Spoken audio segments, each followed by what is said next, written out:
Okay, welcome to the main undefeated semi-final. Let me just expand the screen a little bit.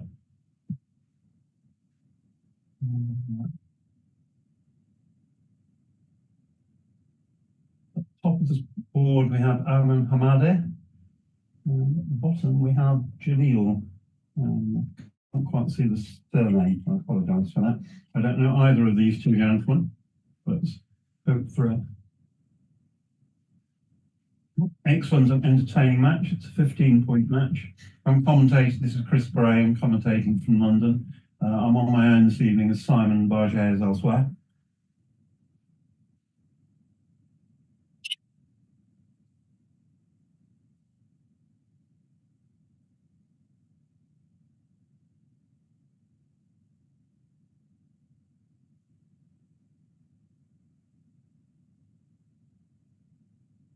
So, Jalil has the red checkers. Ayman has the black checkers, and we're ready to go.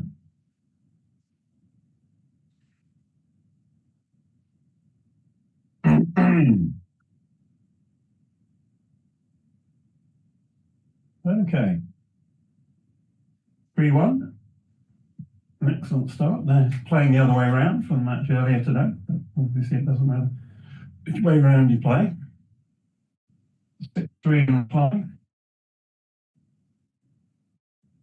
It's standard opening.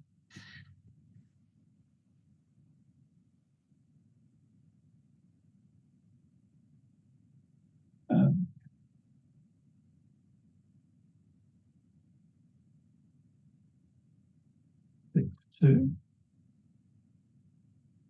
And an early fan.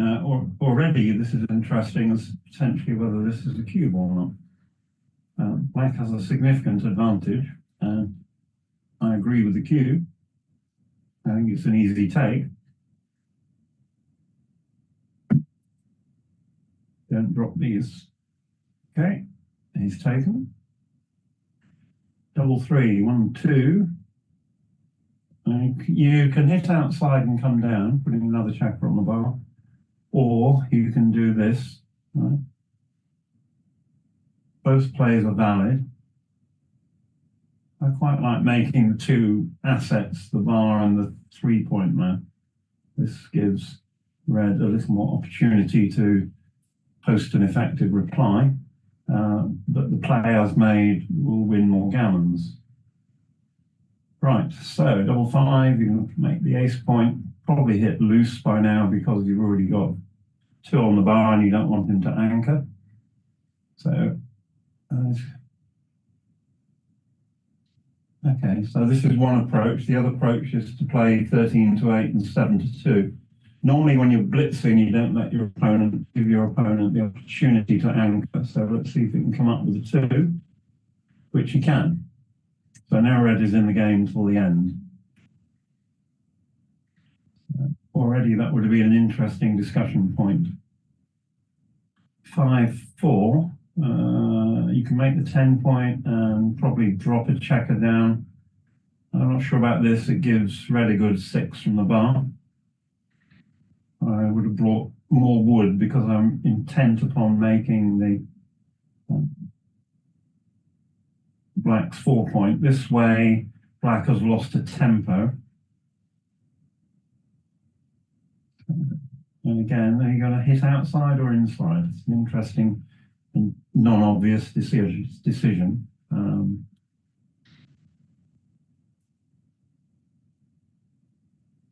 He's only got one cover number if he hits inside.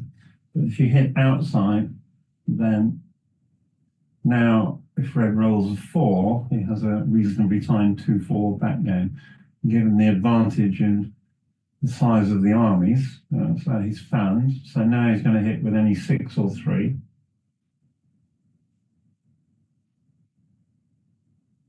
Double 2, you're going to switch. So you play 6 to 4 twice, 13, 11, and then think about the last one. Okay. You can play 13, 11, 10 to 8, giving maximum coverage of the 6 point.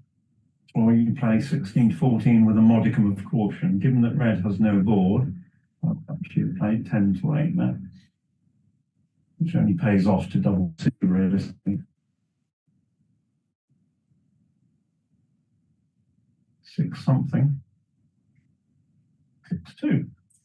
Well, now I'd prefer to have played 10 to 8, and I would have been making the 6 point. So this is clear, you don't want red to anchor.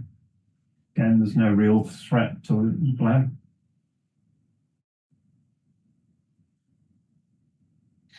And he find another 6.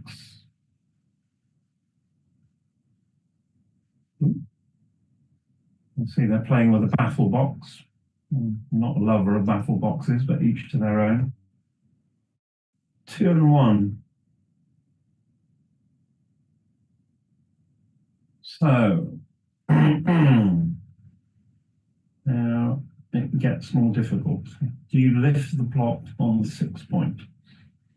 The 4s are duplicated at the moment, so I would actually I would make this play. 4s to hit everywhere.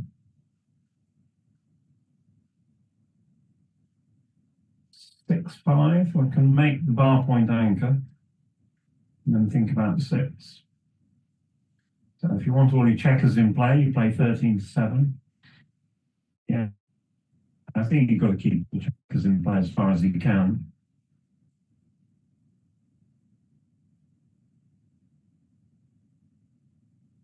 Some awkward rolls, 6-3. Probably the 6 comes out. And again, you still want to make the 6 point.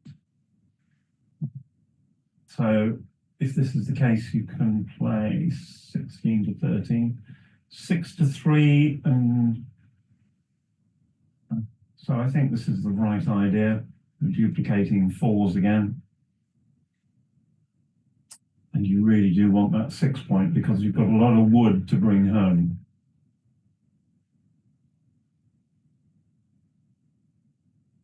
Double 3 makes 2 inner board points. That tiny misplay of a 2 may come back to haunt him because he would have made the 6 point and would have been coasting to a gammon. 5-4 is great, so the 4 is clear, and 5 is going to play with a lot because red has got a potentially powerful counter attack.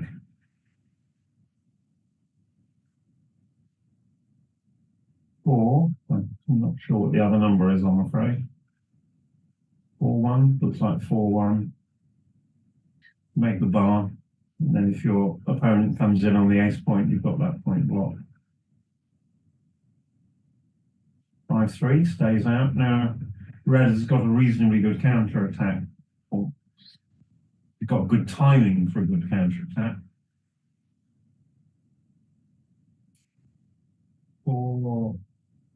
3-1, I think.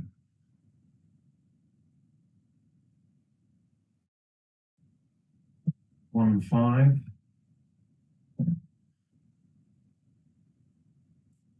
This is obviously not a redouble.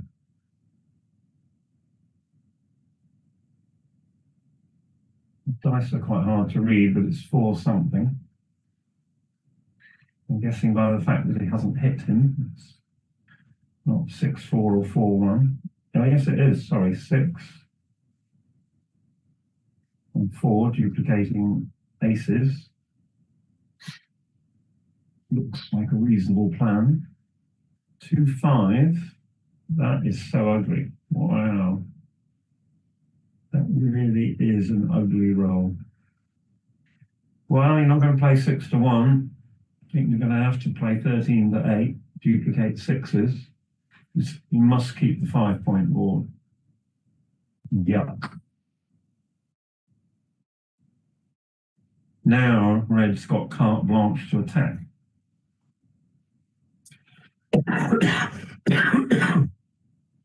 I think long and hard about a potential recube here. 5, 6, 6. Red is totally in control of the outer boards here.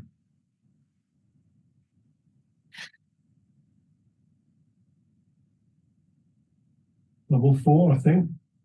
1, 2, 3, 4. Yeah.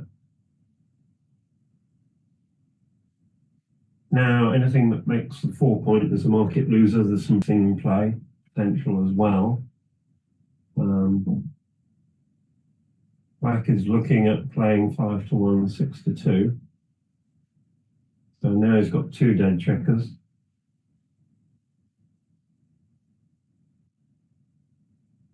Stick 5. So you can point and then go for the blitz, or you can play 18-6.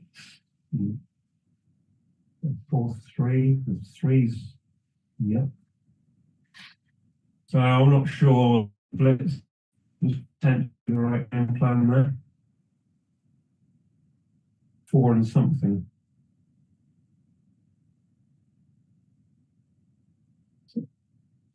4.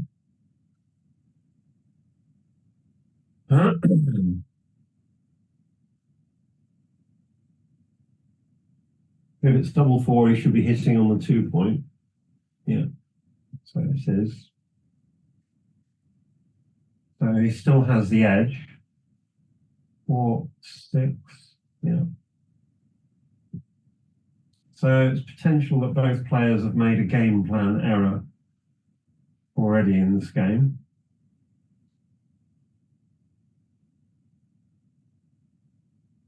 B2 is an absolutely brilliant roll. If he doesn't come in, he's going to be facing an untakeable redouble. Apparently he's not. Why is he not redoubling? That was actually double pass, I'm absolutely sure. 2 and something. Ideally, he wants to attack the other checker. Unfortunately, I can't see what the second dice is. 2. If something that moves the checker off the 18-point, he should do it.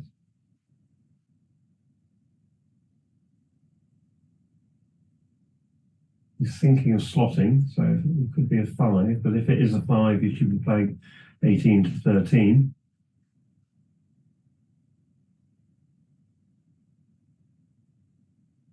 So 1, okay. Good play. 4, and now it's going to get interesting. Given that his opponent owns a cube, he has to try this. Now, the opportunity for a redouble may have passed. Needs to come in.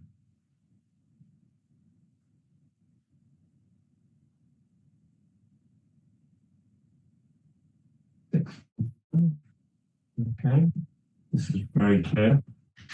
What else would you play? And if he fans, if Black fans, which he has, now he's too good. You should play on. Hit 2 more checkers. 1. I would actually not hit that one. I'd hit the one there and the one on the 10-point. Yeah. Now he's always got the cube in reserve here, barring double 4. There's 1 4. He can still roll on. And he's got 2 points to come in now. His opponent's got 1. Stays on the bar. Now 4 makes it interesting, but not yet.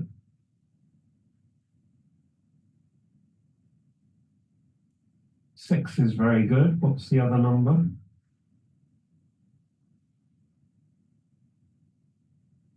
6-4. This seems correct.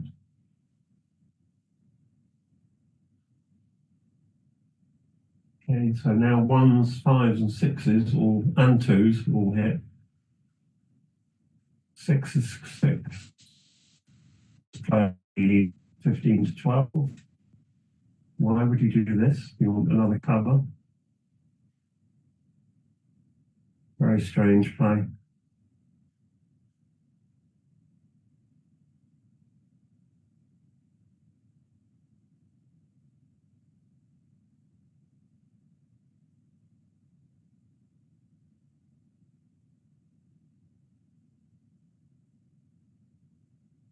You can escape.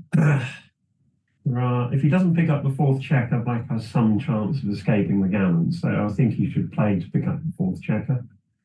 This is correct. Double 4 is, of course, absolutely wonderful for black.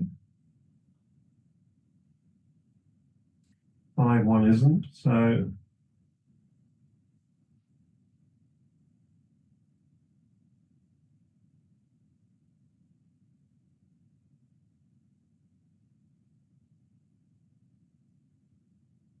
it's about 70% to win a gammon from here. But as always, with positions where you end up with your opponent on the bar and you only 3 checkers on the bar and you only 2Q, you think to yourself, well, probably missed a really double here somewhere. And I'm absolutely certain that red missed a redouble. Whether it was a take or not is a completely different question, but at least give your opponent the opportunity to make a mistake.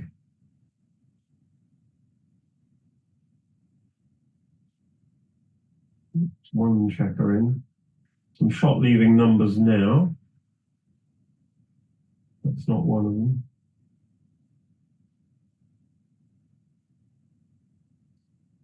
6, okay. See how many checkers red can take off there. He's got an odd number. That's fine. Now he's even. That's okay. 4, 2, 3, 6, 9. 10 crossovers for black, 10 crossovers for red. So red is a clear favourite to win a gammon, particularly because some of black's crossovers are quite long. So it's probably still in the double 3 is probably the end of that one.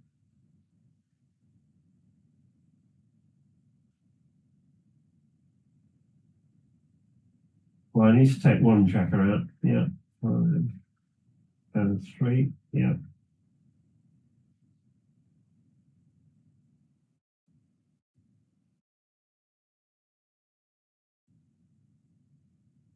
So end of game 1. Jalil has a 4-0 lead.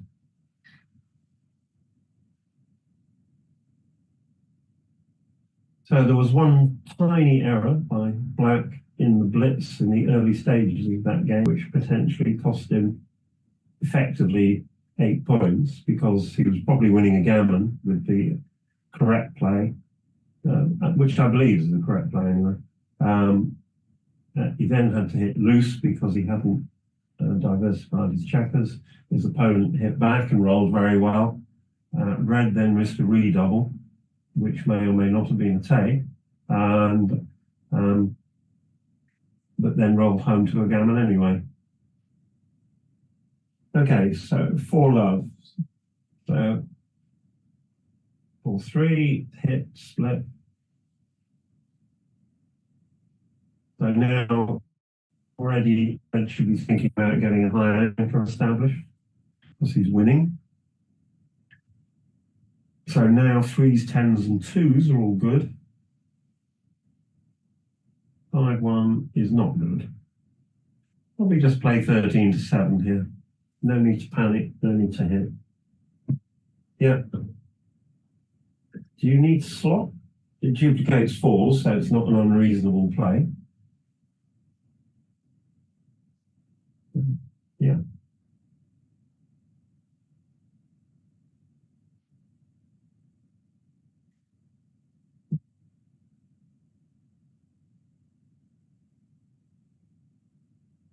Now we're into a hitting battle. You're certainly going to come in and hit the one on the 5 point. You're not going to come in and hit the one on the 11 point. It's back.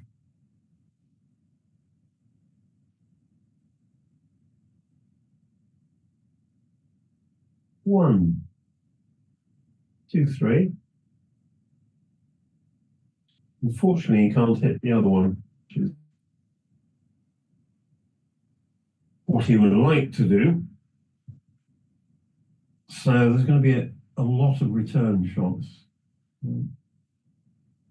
So 4s and 6s hit back.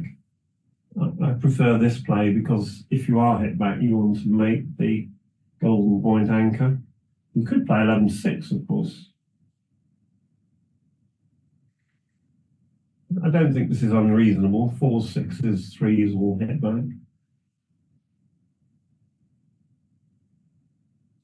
2 sets of cocked dice so far. 5-4 is going to hit.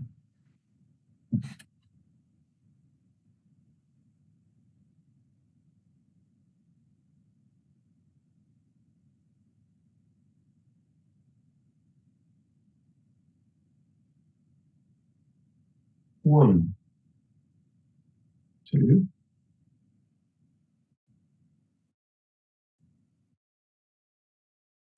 If that was double 1, I might have made the 5 point, but there you go. 3-1.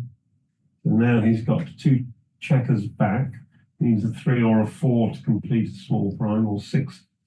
Don't know what that is. 6-2? 6.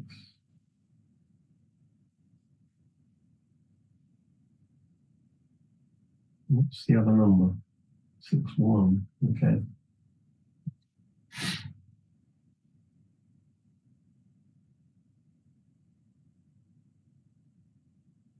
That is a very, well, it's not a totally unfortunate roll, but obviously he was hoping to hit the checker on red's 5 point. Red will now be hoping to make the point, which he has done, 5-3. So now red has a 5 point prime.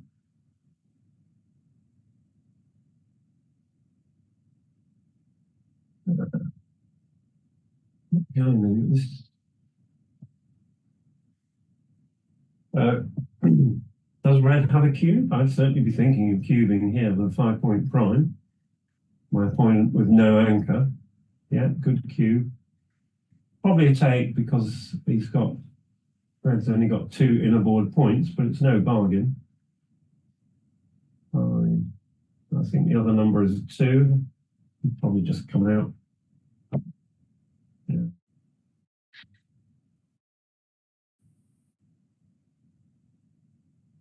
2, this is getting messy. That's a hit. 5, now you just lock up. So now red has control of the game. So the 6 is clear. Well, the 3 is clear actually, 24-21. Yeah, I think this is fine. Red would probably need to activate his back checker. I can't see the dice. That's 4 and something.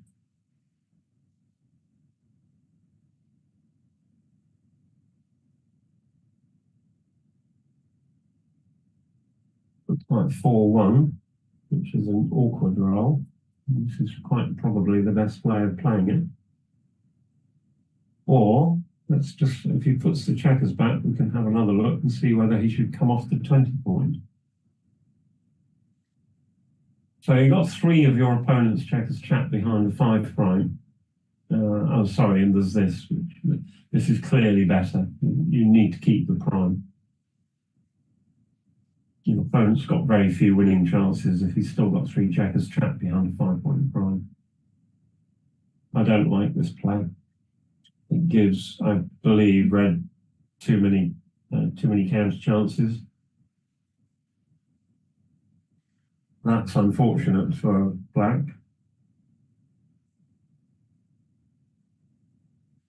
That's an unfortunate roll for red.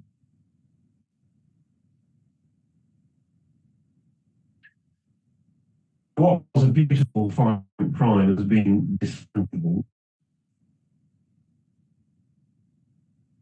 into something really quite ugly, and black now has counter chances because once he is anchored on the 2-point, he has an escape tunnel via red's 8-point. So if you're going to do this, then you probably come up with a 3 from the back, or you play. Oops. This is the pure play. It's only got 9 checkers in the zone. Oh, that is unfortunate. Ayman, something in a 1.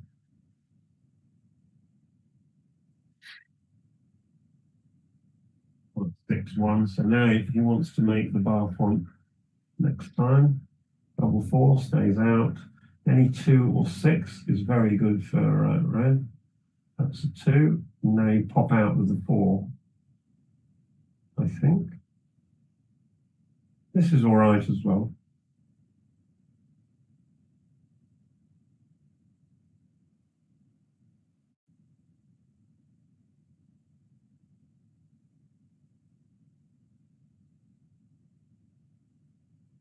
Stays out, but no real danger for red. Double 3 makes the 4-point and the 10-point. But red can sit comfortably with his 5-point prime on his own side of the board. Even double 5 doesn't break the prime. Oh, 2 3s. So another checker back. Now black has no timing. 2-6 is a great roll. Any 1 or 5 puts that little checker back in the box. 6-4, not ideal. 6 out, 4 down. Okay. Lose 6s are duplicated. 6s to hit, 6s to make his opponent's 8-point. Is that double 6? I can't see.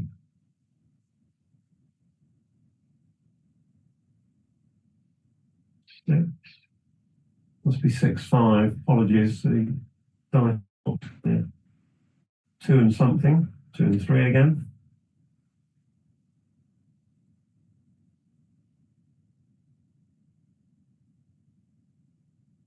Five 2. Okay. So black is preparing to escape via the 8-point.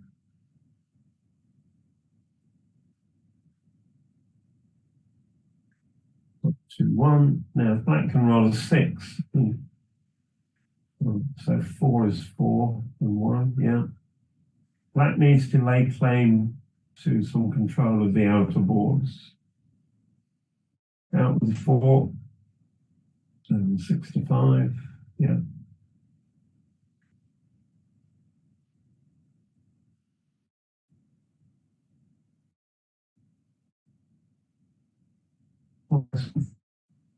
Six five.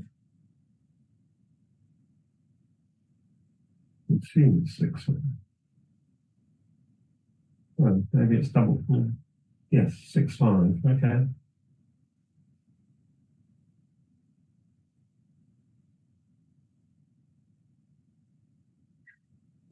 That looks like 6-4.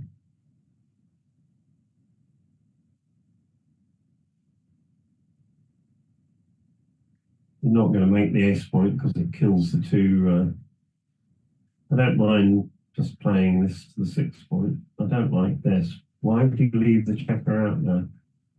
You could bring it in and have it as an attacker if black does go with a 6. 6-5. Well, there's a choice. You can make the ace point or you can run away.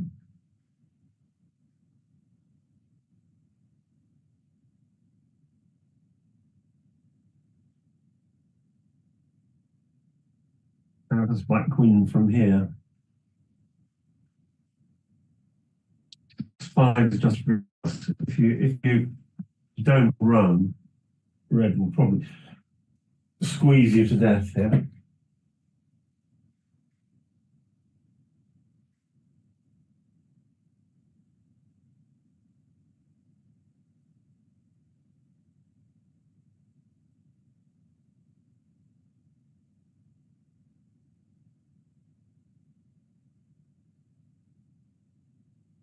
Now black is facing a problem.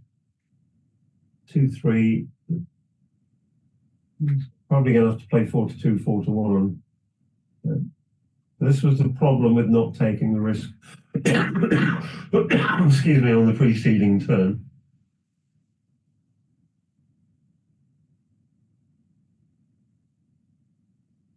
And 6-4 again. It's interesting. 6-3. Now it's probably forced into this game plan. 5-4, both out. Okay, now he's got coverage of the outer board. Black's only good roll is 6-6.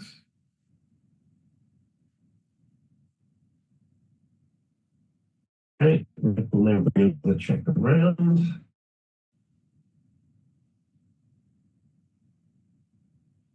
Five something.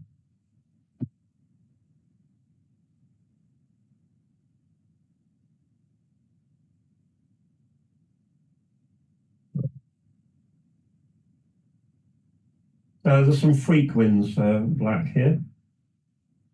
So it's got a 5-point board, and we'll have to play a little bit more carefully.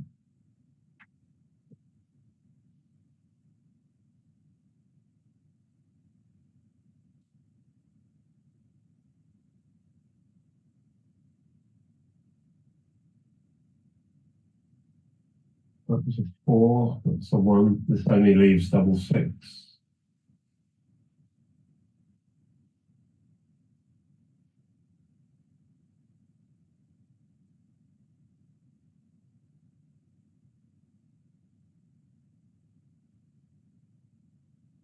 So has it got to the point where red can execute a trap play? Not with a 5, it isn't.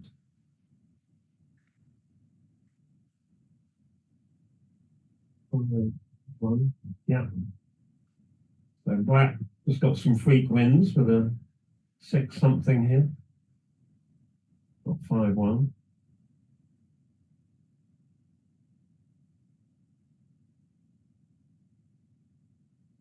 Three one.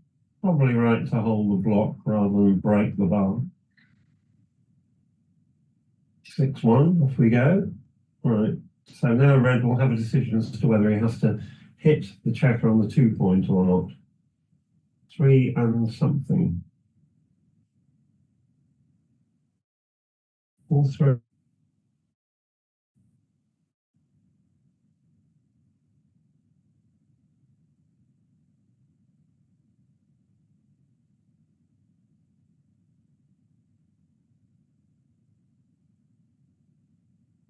So there are some freak wins here for red.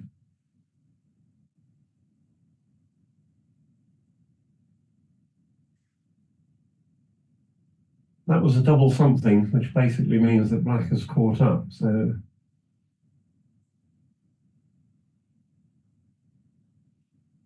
not quite, but he's going okay. Red's got 11 check crossovers left. Black has 16. So black is going to need at least a couple of doubles. So that was a double for red, but double 2 only took checkers off. 5-3. Okay.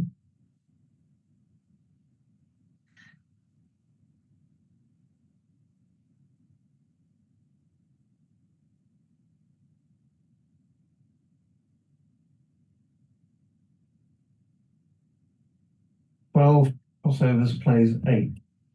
But black is not going to miss.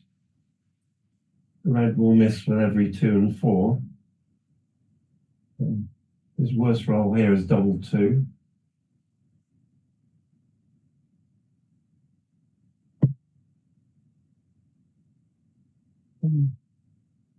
Black is still at least a double behind.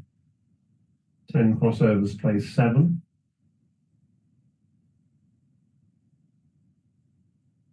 What he's thinking about. 4-3. Okay.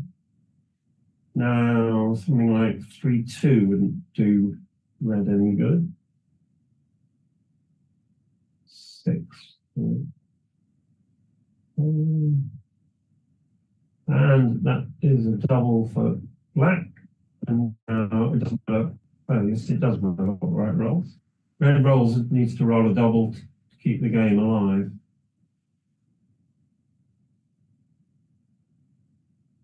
End of game, recube and pass.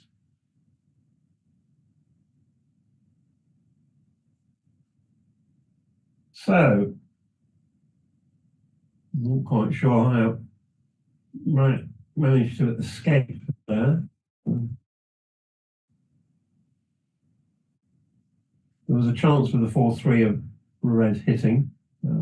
Black had a speed board, so it would have been an interesting position to review, but unfortunately we didn't have time to do that.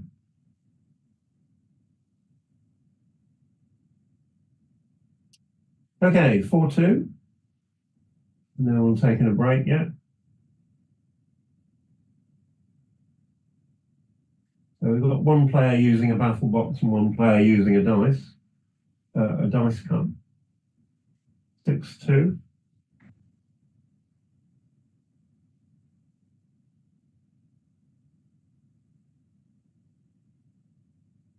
This is now recognize the correct response to a 6-2 opening roll. It disconnects red's red checkers.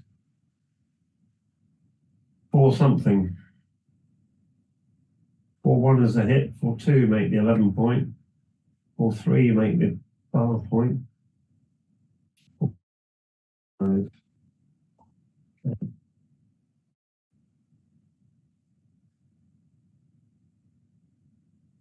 5-2. So now you can make the ace. Okay, so he's gone for the aggressive play. Probably correct. The last checker, I think Roberti said, has to pay a price in order to leave the arena.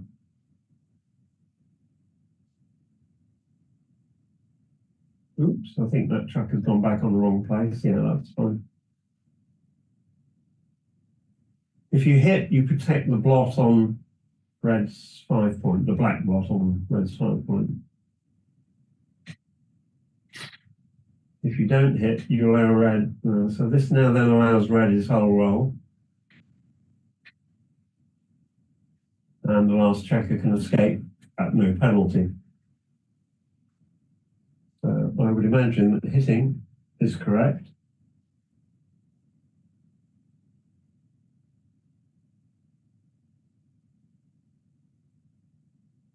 I prefer this play.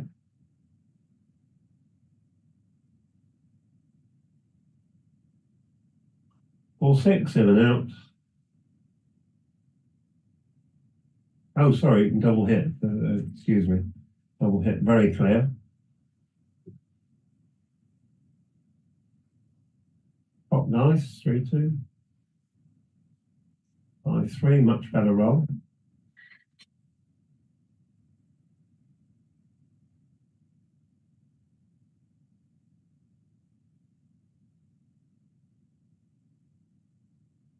Again. 5-2. Yeah. This is reasonable. Red is winning the race marginally, and black is no threat. I'd probably run to the 11 point here. Oh, 6-3. You've only got 8 in the zone.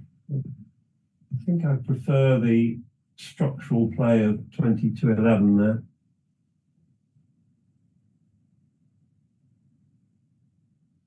Yeah, particularly after double 2 by red.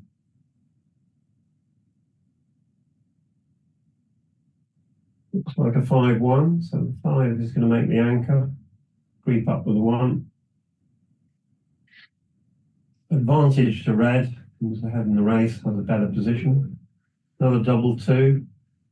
1, 2, 3, and 8-6. Oh, 1. This is also a very reasonable play, I think, actually.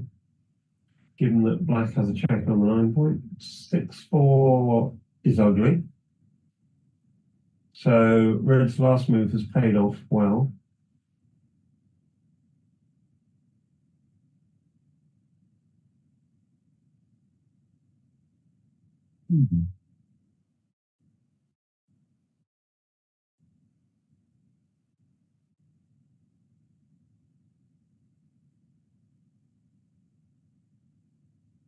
It's worth looking at.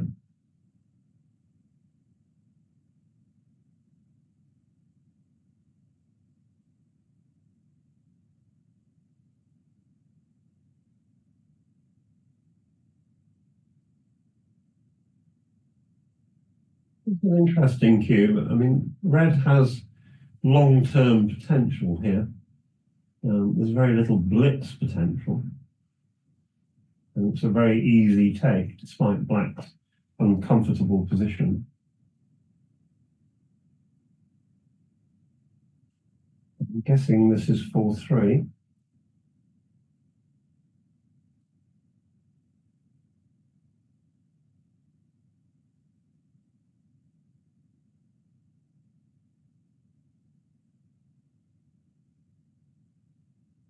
Pick 4. Again, quite ugly.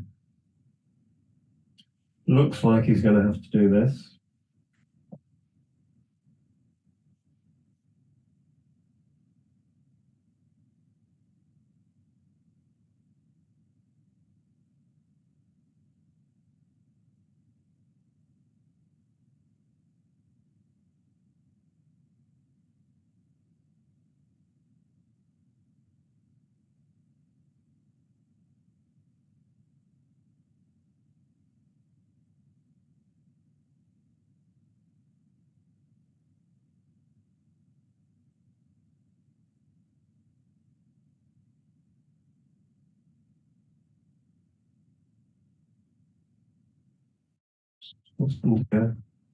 Momentarily lost full picture.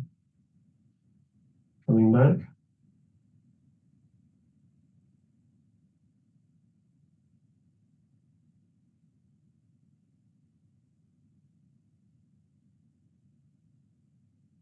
Red is 20 odd pips up in the race here after this play.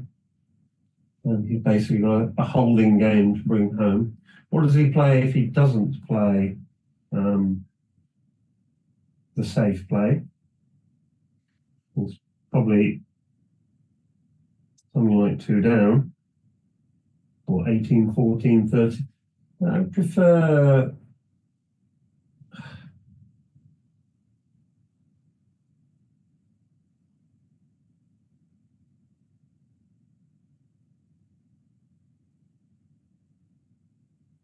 he did play the safe play.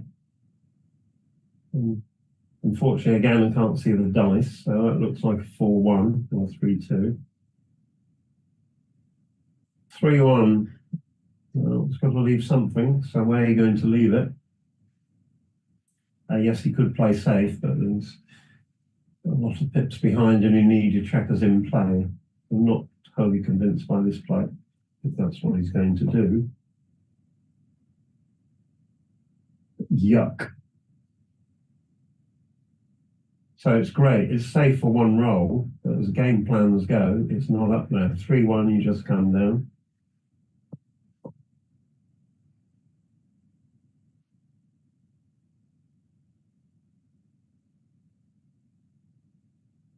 Or 3 to the 7 point. Now red will run his last rear checker away. So like his goalkeeper away, which didn't really work very well, because now red can dump checkers behind.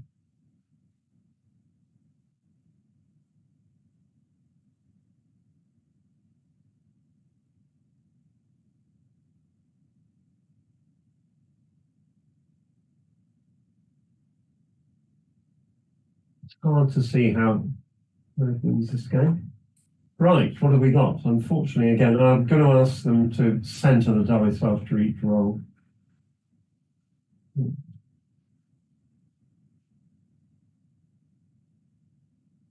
4-2, yeah.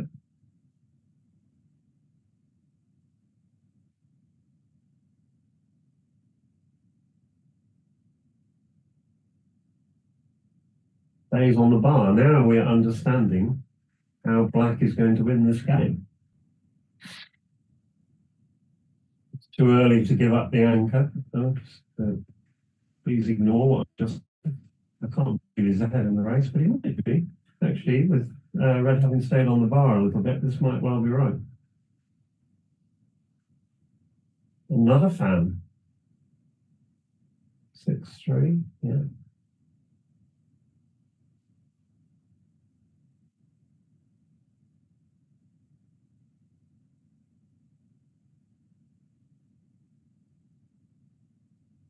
So red has come in with a 5, made his point.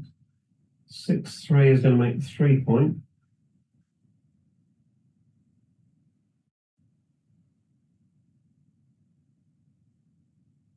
Yeah.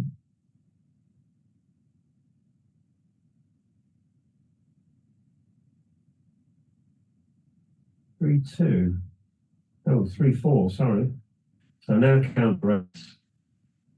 39, 57, 73, 91, 103, 109 for red.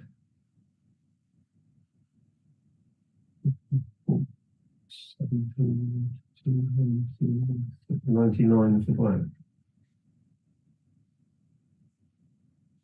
7, 77, 47, 73. So running is wrong because it's behind in the race. So that checker needs to stay there.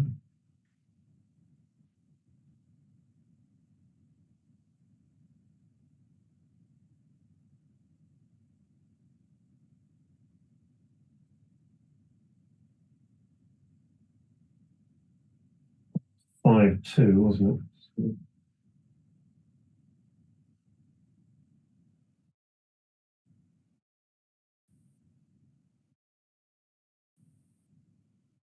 So if he runs, it's 99, plays 109. So he's behind in the race. This is clearly wrong. And you need to find 2. So that was the correct tactic. 6-1's a good roll.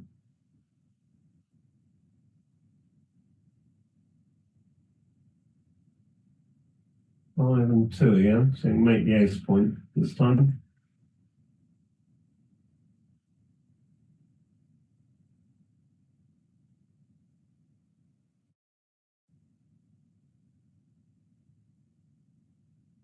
Yeah, this looks like the right play.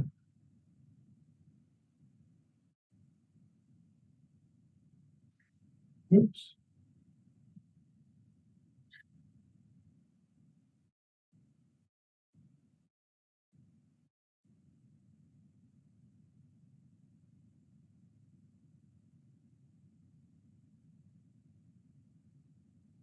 Looks like 2 and 1. So now, having established the lead,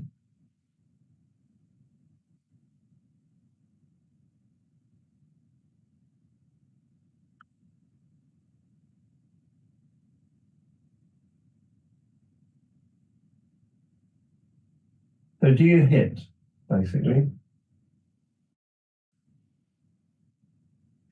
All the other moves give, black is not so far ahead that you can just play safely all the time. The race is close. It's only a 7-pip thing, so I think he should have hit here. He'd have been hit back. So that looks like double 5. Yeah. So that would be bad whatever he. The key is to get tactics from positions like this. Three, 2, 2. So red is a big favourite now. And if he's just rolled double 4, it's nearly a lock. 6-1. Yeah, take 2 crossovers.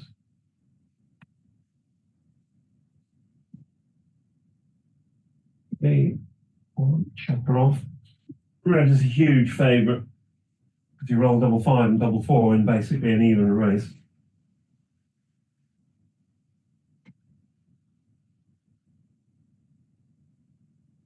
Six and something. 4, 2, yeah. Red is black is at least 2 doubles behind.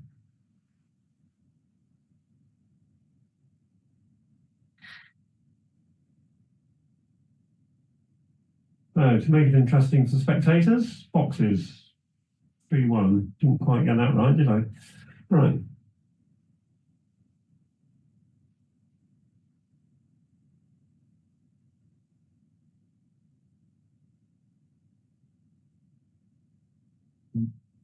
Five. We can probably wrap this one.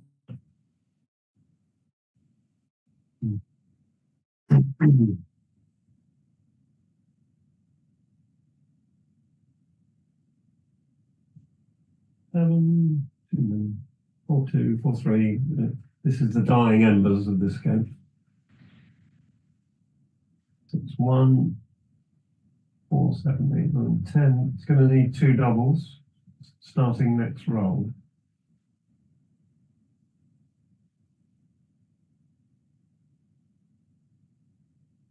Yeah, so it needs to get 4 checkers off. So double 6, no, 6, 1.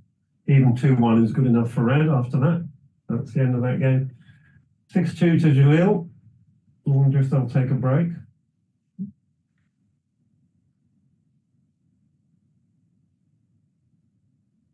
No, apparently not.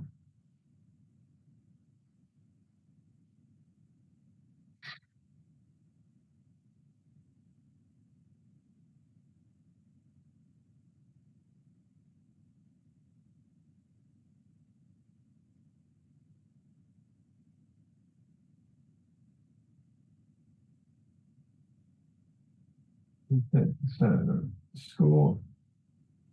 Oops. 5-2 is an opening roll. It's been correctly played.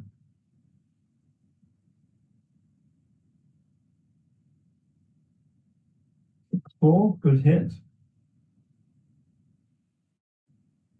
3, 1, come with a 3, slot the 1.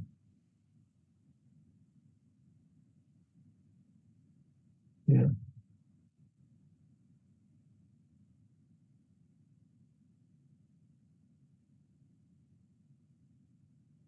So it's 3, 2 and 1, or 1. I like this play. It gives flexibility, and if he's hit, then his opponent can't make the 5 point as well. 3, 2. So racing advantage to red, positional advantage to black. 4, 2, 3, double 2. So it's a good edge to red now. Double 2, I think. No, not 2, 1, sorry. Right. So red has an advantage, but not a doubling advantage. If that's double 1, he's just going to make the 3 point, sorry, 5 point. So now he has a significant edge. 4, 1.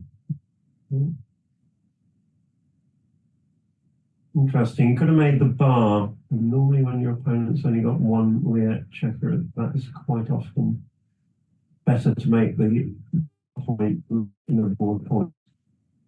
Now you're going to play 13-11 with the other one, or so you still want to make the bar, and you'd like to make the 9 point as well. So I think that 13-11 is going to be marginally better than 8-6 here. Yeah, I like this play.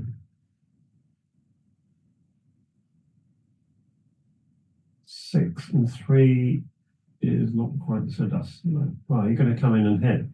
You don't have a choice. As we've already said, the last rear checker has to pay a price to escape the theatre of action. So red is threatening far too many things to be allowed his full roll.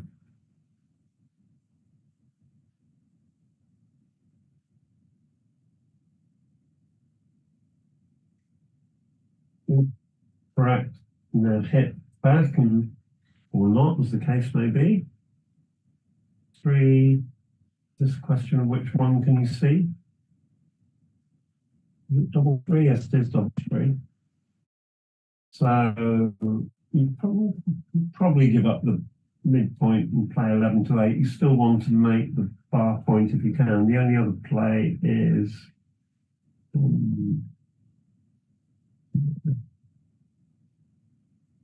I play 11. Okay.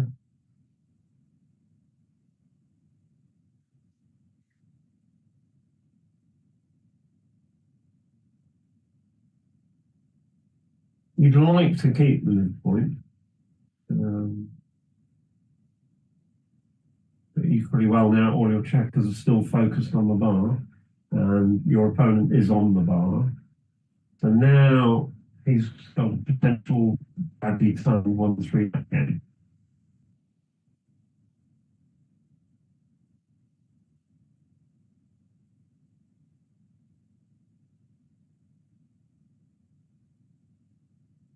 Now this is supposed to be very close to a double, but given the score, I'd probably hold it.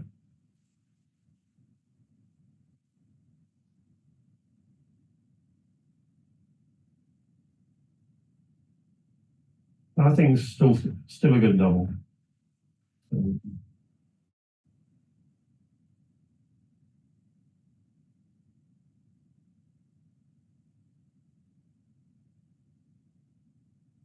My three's a bit ugly. I'll probably break the 10 point. Yeah, sorry, 5. I'd risk 8 to 5. Yeah, that's fine.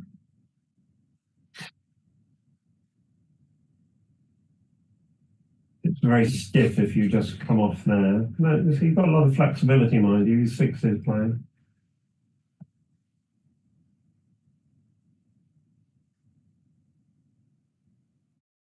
Okay. Oops, we seem to have a slight freeze. Okay, he's going to hit with any 2. 6-1 you're going to hit with. Yeah.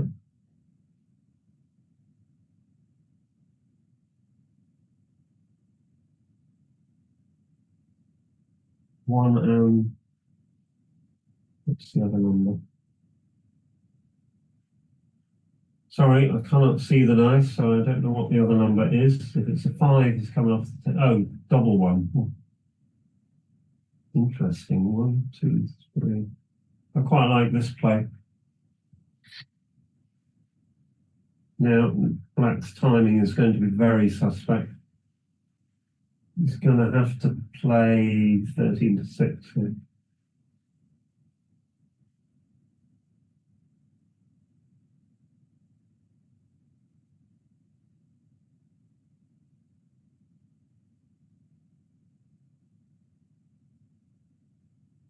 So only 1 or 5, 1 something.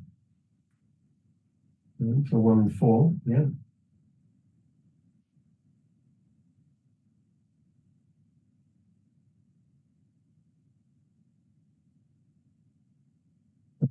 Two, 4. Black's timing is very suspect, obviously. And the question is that if that's a 3-1, which it might be, do you hit on the 2 point? Now I would have hit on the 2 point to potentially recirculate one of the other checkers. Okay.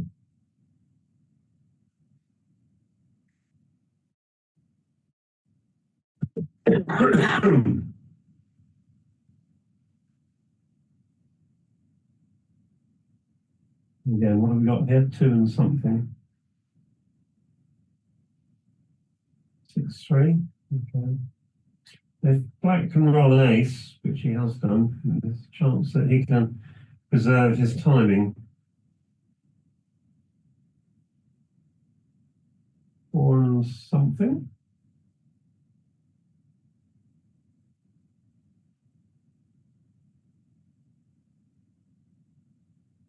It was 5-4, so that was, I think, well played. He's got the 6. It's 5, so he's hanging on to his timing. 6-5 is not good. It's too quick. And now he's going to make the 2 point and come in with a 5. Now, if black can roll a small number, that's a double 4 cop, so I'd be extremely grateful for that. 4-2 just comes into the 5 point, and then you have to hope.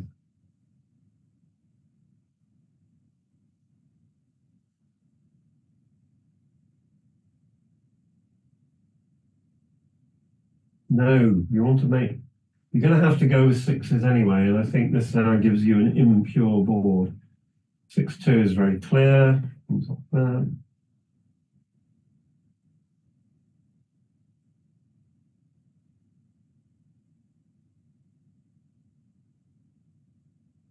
So, unless you're going to stuff all your checkers on your ace point, you have to go. And if you stuff the checkers on the ace point, unless you roll a 4 next time, yeah. So the tactics by black for the last 2 rolls have been wrong, I believe. So now let's see what black rolls. If he rolls a 5 or a 6, he's got to go anyway. 3-2, he come off the 6 point.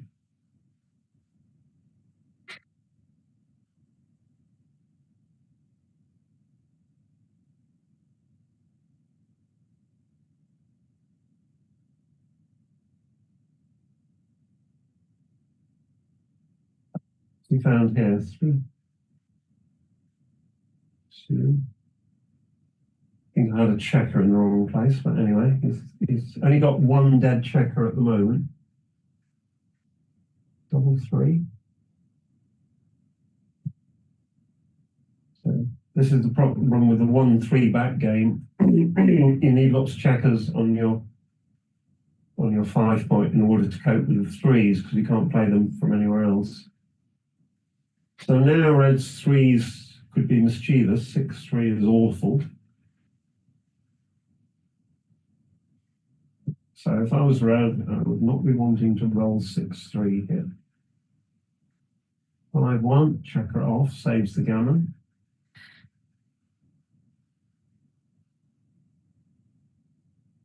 4 and something.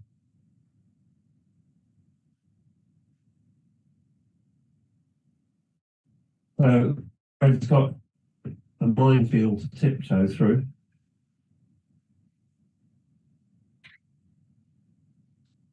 Checker off, 5-2, no 5. Now, what's he roll? Again, sorry, just cannot see the dice, so.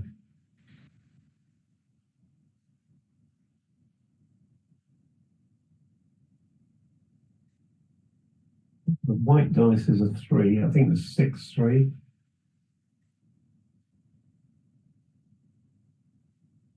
If he now is going to bury. So now he's got 2 dead checkers and potentially 3. We'll see the 4.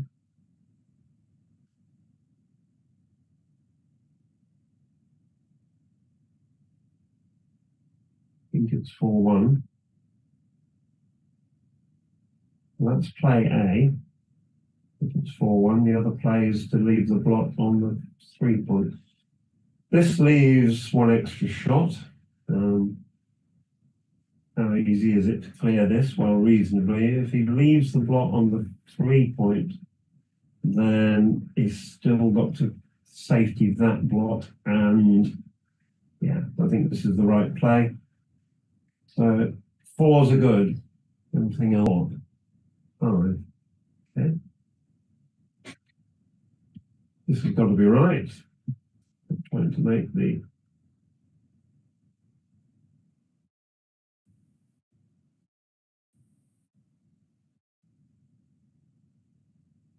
Right, red needs an immediate 6. Which apparently he's got. 6-4.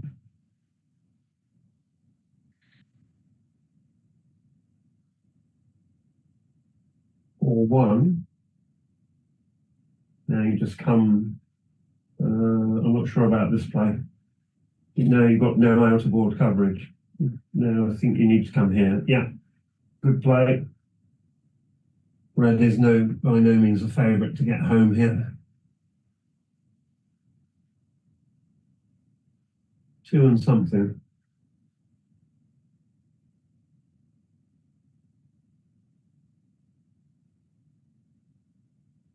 Like double 2, in which case the last one was going to be played 4-2. There you go.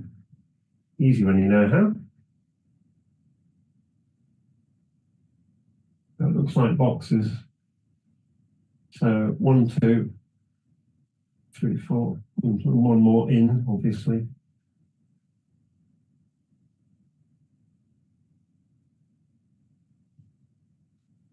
I don't think it matters hugely which one. You put it on higher point, so it's fine.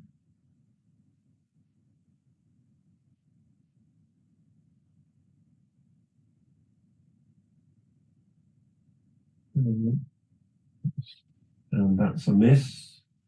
Okay, you can stay for 1. So only 2 big numbers by red will leave repeaters. 5 and something. 2. A late shot has rung out. And that gets interesting if if red stays out. Ignore that comment. Double 6. Red is going to win a single game. Unless he rolls 2 doubles and black rolls poorly. 1. Okay. Even a 2-1 by black will save the gammon. 1, 2, 3, 4. And there's some ludicrous sequences where black wins the game, but it involves red rolling aces forever.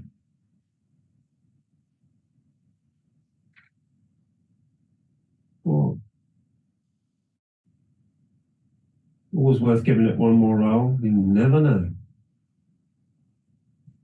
Now black cannot win. So it's 8-2, Jalil. He's halfway to the final. Will they yet take a break?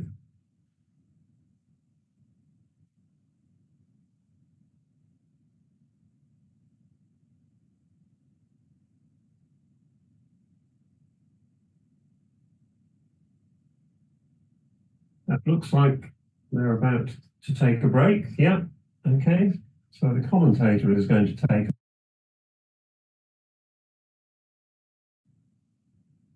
I'll be back in 5.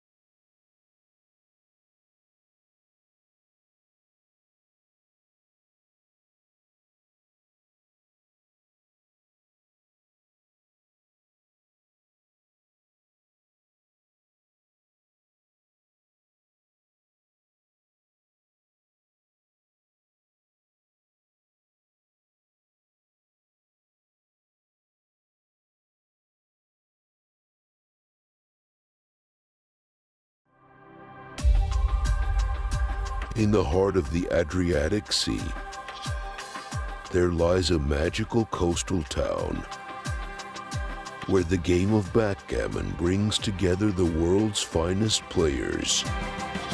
Undef in Montenegro.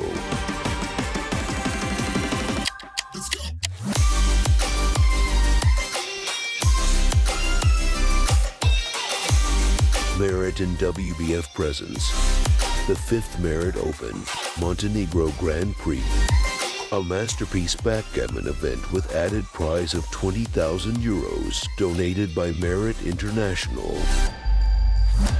First time here 2018, every player who experienced that very first event in Montenegro told us that this destination is one of the best they have ever seen.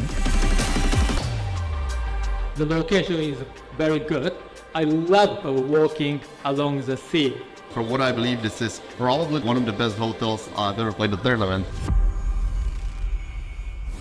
Backgammon enthusiasts from around the world gathered at this enchanting location to witness a truly unique championship. This is new experience for me. First of all, these players are all different backgrounds and different occupations. They are very polite, mostly bilingual, speaking few languages. Now we have like 160 participants representing 29 different nations in this championship, which makes it one of the major events of our annual calendar. Among the esteemed guests were some of the greatest backgammon masters in the world, who came to compete in this unforgettable tournament. You'll always find a good player where you see harder. I really like the whole thing. This tournament is very much there. The tournament here, they find it special for me. I love it. It's just been really great here. Organization was fantastic. Meeting people from all over the world. If people knew how attractive this location is, maybe there will be more players here in Budva next year. But the ultimate prize is not just the money. It's the honor of being crowned the champion of the Montenegro Grand Prix. We go right now. I hope also you can join us in Budva the next year in 2024. For sure we will be more players and the prize will be more attractive.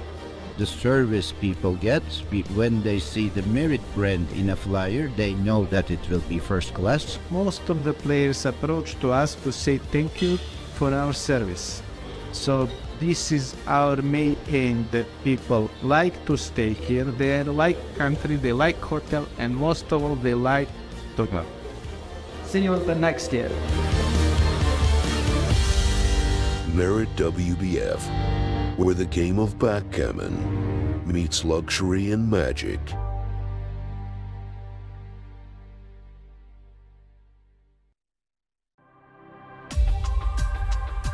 In the heart of the Adriatic Sea, there lies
Right, the players are returning.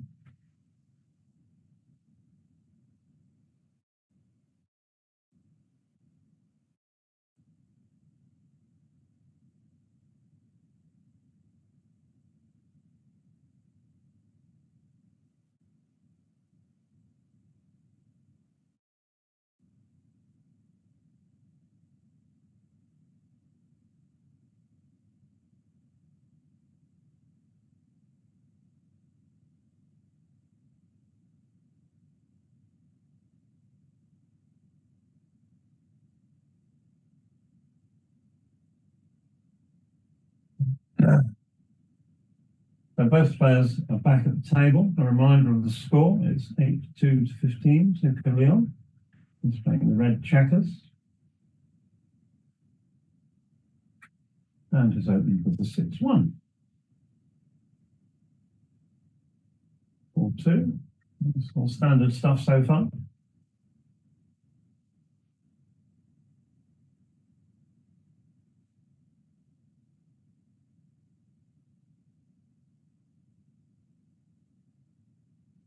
Another 6-2 for red, that's fine. You played 3-2. Now you do hit twice in this scenario because you've already got an inner board point. I think that then you can't let red have this whole roll.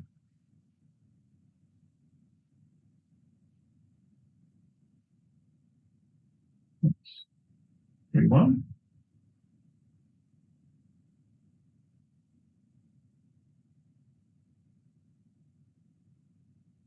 In and hit. It's fairly standard backgammon so far.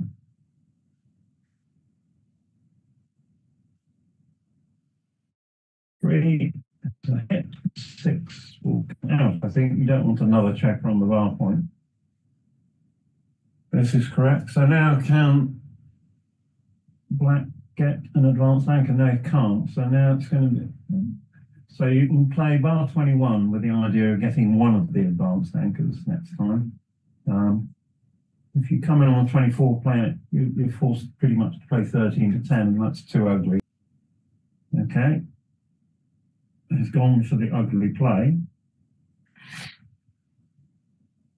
I never like having 3 checkers on my opponent's ace point. I much prefer this play. Yeah. Now he's got the chance to make one of the 2 advanced anchors, depending on what red rolls this time. Can wipe him out with double 2 or double 1 or double 3, I guess. Double 5, but actually not as useful as it looks.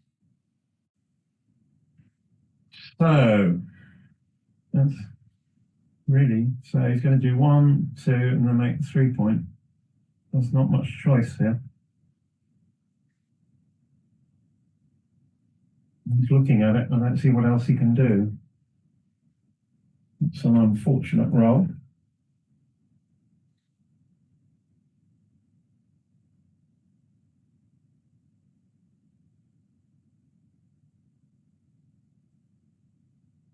But now there's a number of different game plans for black. So you can take an advanced anchor and build it out. Excellent.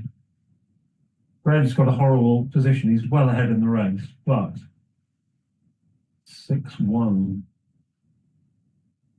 Oh, sorry, it must be 6-3. Okay. So he didn't really have a lot. So Red's game plan is straightforward. He's going to race. 4-2, we're going to get the double anchor. Could have considered 13 to 11. Did we get hit now? 6 and something. 6-4 makes the 9, so 6. And what's the other number? Oh, okay.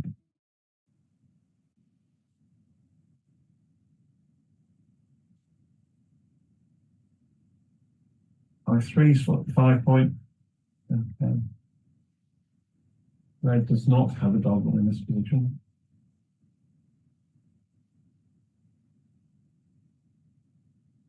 Okay. He's smoothed out his distribution a bit. Double 5, that's going to make the 3 point. I wouldn't touch those checkers. Oh, I could. You can do this and then make the 3 point. This is not bad. It puts pressure on Red's last standing point. So actually, I think it's quite a good play.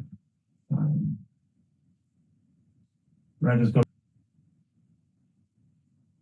Is it right? However, Black is so far behind.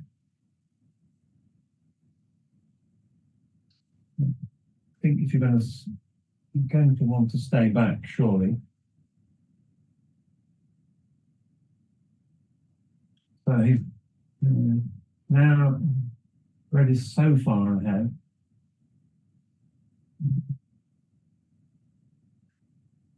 Six and two.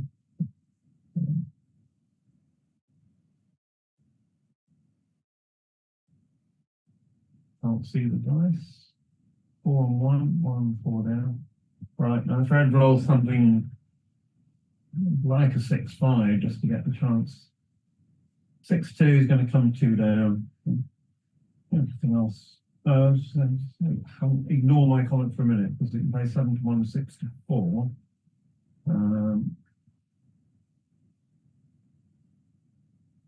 So this makes it a one-shot game. 2 6s hit. 5, 1, double 1, double 3, 24 numbers. The alternative is to leave a single shot. He's gone for this. Oh, this is no way is this a double. This is such an easy take because even a hit doesn't necessarily win. 4-3 cocked, he'll be very pleased to have cocked that. 2 and 4. Now, he wants to be able, yeah, I think this is better. He's aiming at the 8 point and the bar point to extend his prime. Now, if Red comes in, it's going to be an interesting game.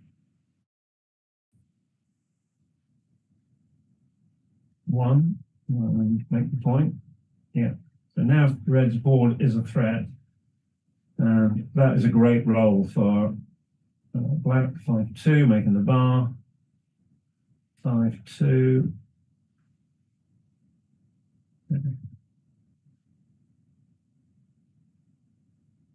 Makes the full prime. 20-8, 1, 2, 3. And he can even afford to play 13-7 here. In case Red rolls another 6-2 and exposes another blot. 5-2, ugly. Again, you don't hit. Yeah, you just don't want the second checker back. Yeah.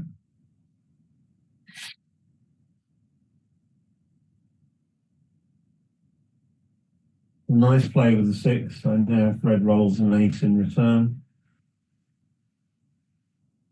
which he has, but he's rolled a 5 with it, which tidies up his block very fortuitously for him. 5 and 3. Now double 1 and double 2 don't clear that blot.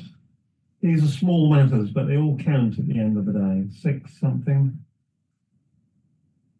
Creep up with a 1 so as not to destroy your board, make your opponent hit you a few times. 5-3. 3 and out. Yeah, this is all standard stuff.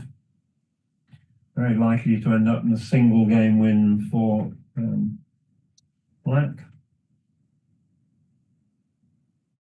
Oh, 1, 2, 3, and out. Yep.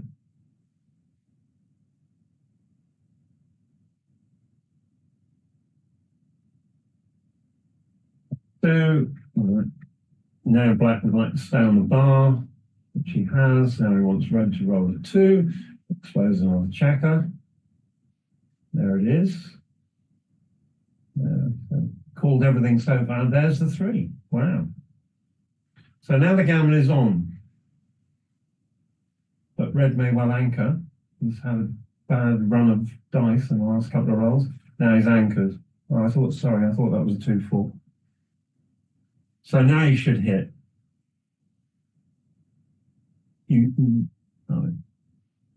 I play 8-2, 7-6 here. Yeah. Yeah, nice play.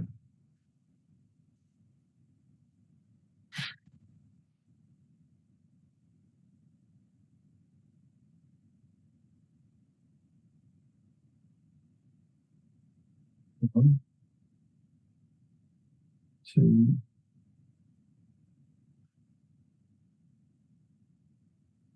Plate, three, yeah.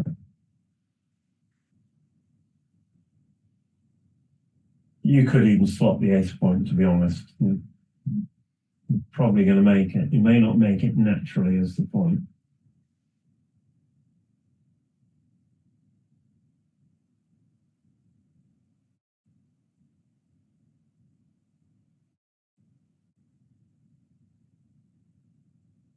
Three, one. Well, now you can make the bar and then you can slot with any 2 or 5 next time with impunity. Yeah. I like making the bar.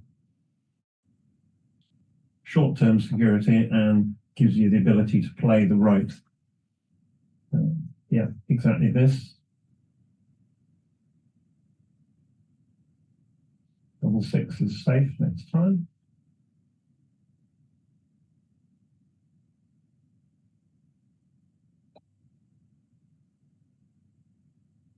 Oh, stays on the bar. Now red might anchor if it rolls an ace. Yeah.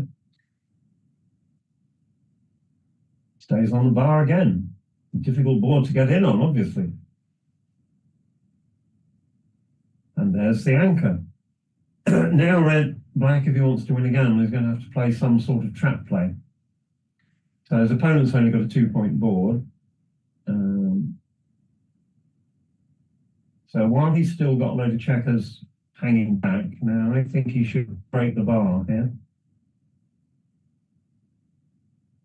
But he hasn't gone for that.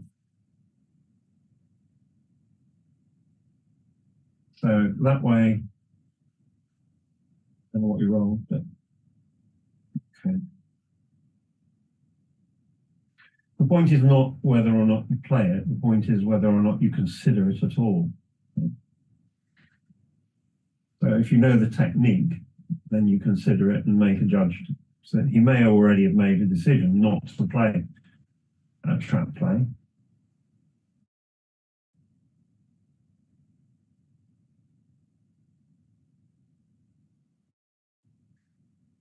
Okay. Excitement is created if red rolls double 6.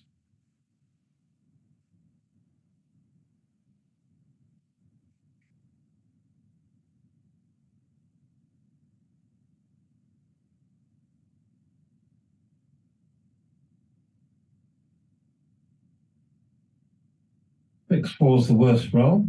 4-3 is okay.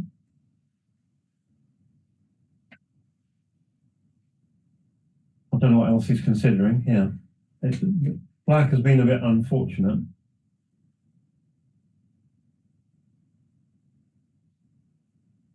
So there are some freak wins for red here. 3 and 5. So if red could roll double 6 or double 4, it would make black sweat a little bit. Now there are some shot leaving numbers. That's not one of them. So red will be departing.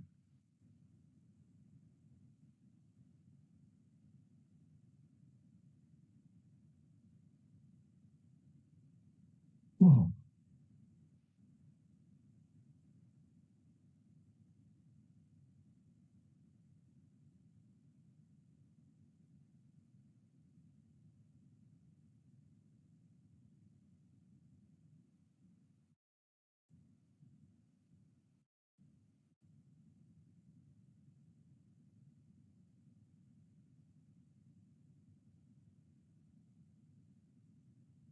Red will give up in a minute. Not quite yet. I'm not quite sure how many checkers.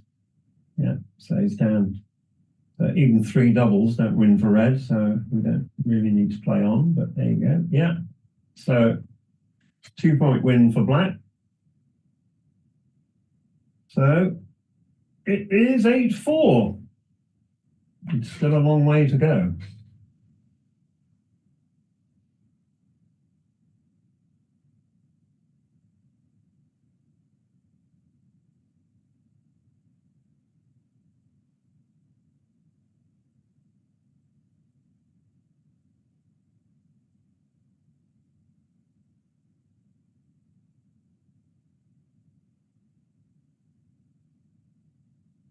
Three one, good roll for red.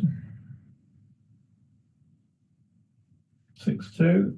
Oh, I think when you're losing, you play 24-18, 13-11. 3-1 is a hit. Black would have been much better off with the other play than that particular sequence. 1, 2, 3, and 4.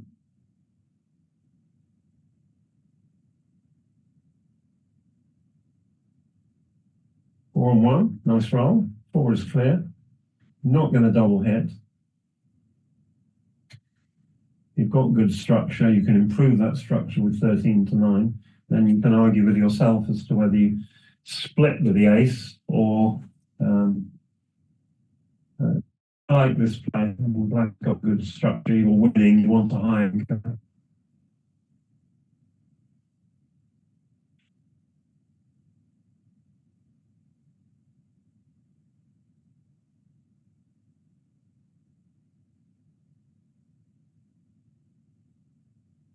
Pick one. What's the debate? Have I missed something? Yeah. 5 point takes precedence over the bar nearly every time.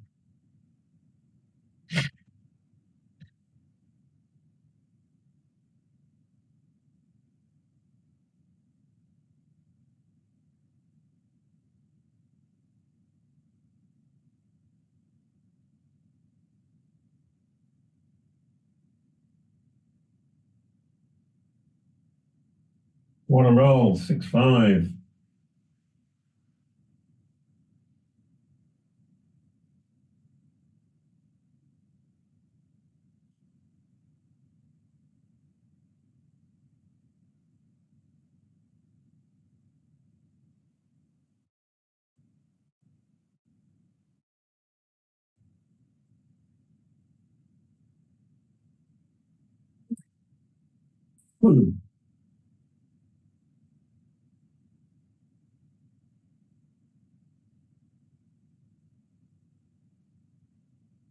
All right, I looked away, and in those few moments, Black has made a big anchor.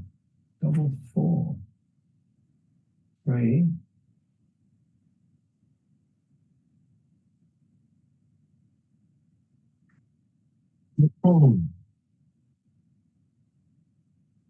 Easy to play. 2-1.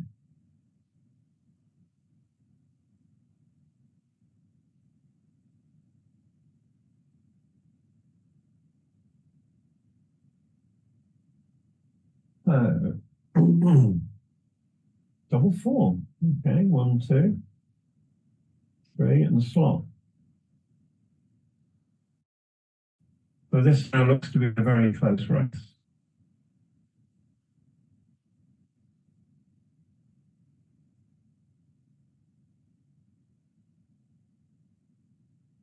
It's an easy game to play because they will disengage in the not too distant future.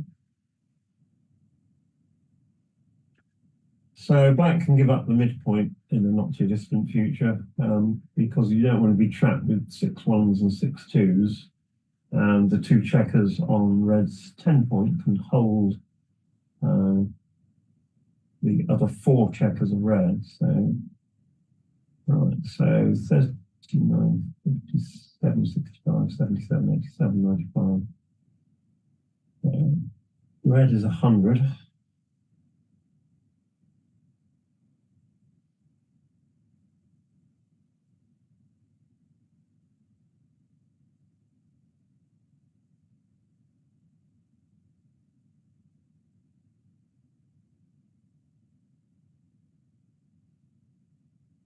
Pick 1, okay.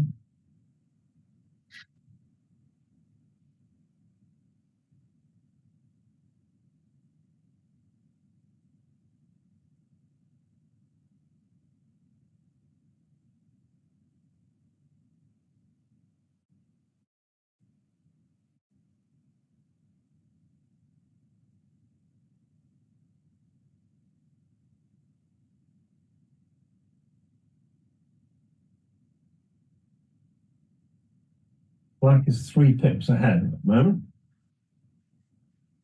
So I don't know whether he's doing a count with a thought of doubling, but this is not a double.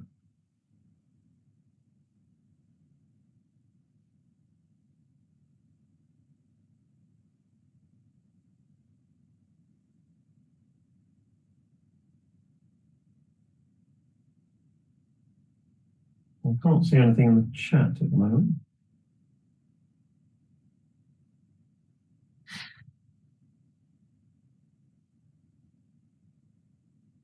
Slot the ace will come in 9 to 5 here. Close call. Sorry, can make the 3-point. That seems reasonable. 6-1. 6-4. Now Black was marginally ahead, so it's probably correct to go. So 37.49, 64, 76, 82, 84, 84 plays. I think Black should have gone. I think he's ahead in the race. It's must be wrong.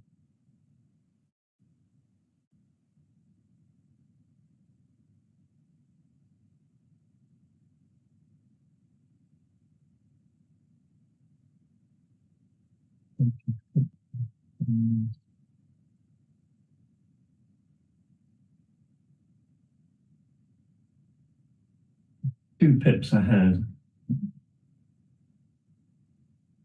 Is that right? Let's have a quick double check on that. 30, 40, 52, 62, 74, 80, 82, 84, 84, 86. Yeah. So Black is 2 pips ahead. 84 to 86. Clearly no double.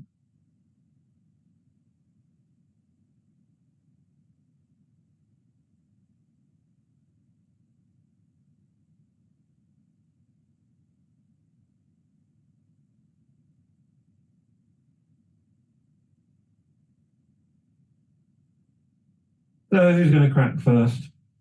Well, that's an easy roll.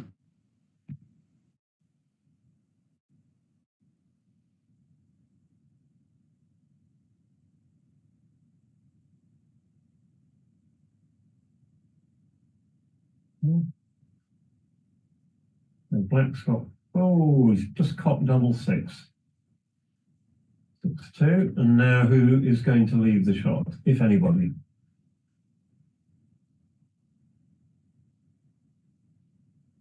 What? 061. So now you leave minimums.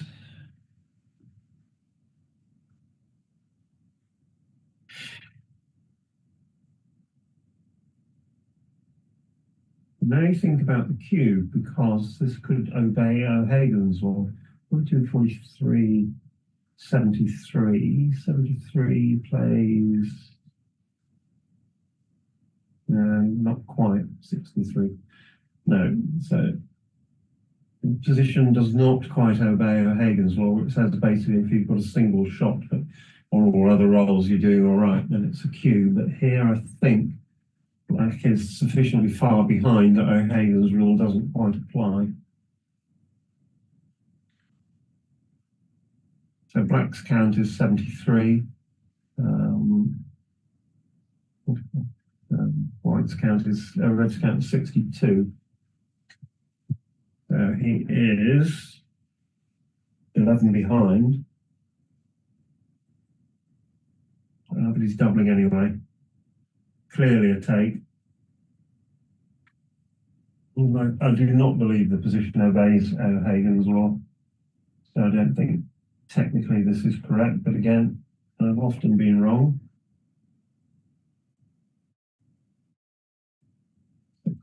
Oh, I think he's got the shot. Yeah. 6-2.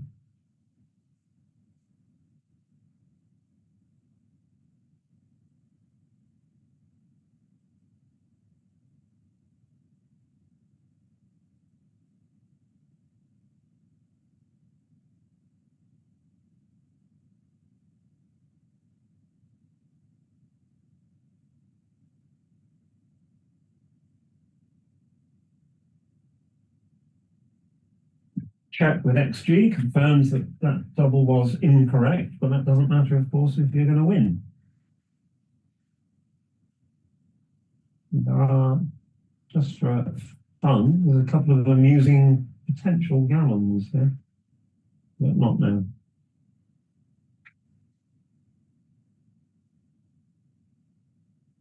Four, so anything that crosses a quadrant is probably all right. 3, 2. A double by black would put the fear of God in red. He's got one too many checkers to make it even vaguely exciting. Oh, 2, 1. Not good. Oh, and there's a double. Wow. This could be a big gammon. Red rolls 2, 1 again. He's still not safe. That's the end of that one. So it's now 8, 6.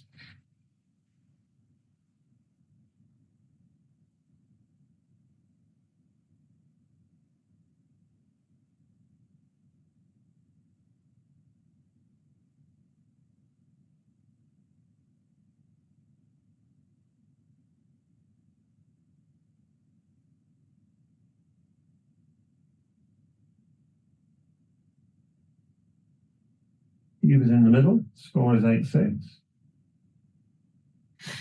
This could go down the wire. Popcorn. Re-roll. How are we doing on the time then? Plenty of time left.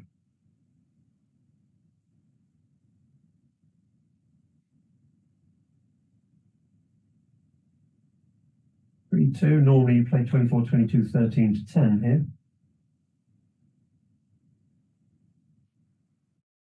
This is a wrong here.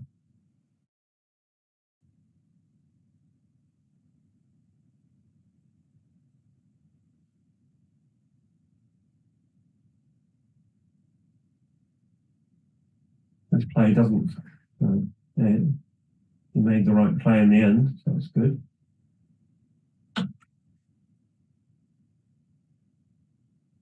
Yeah, you can either make the bar, which is reasonable, or you can make the 9 point and split.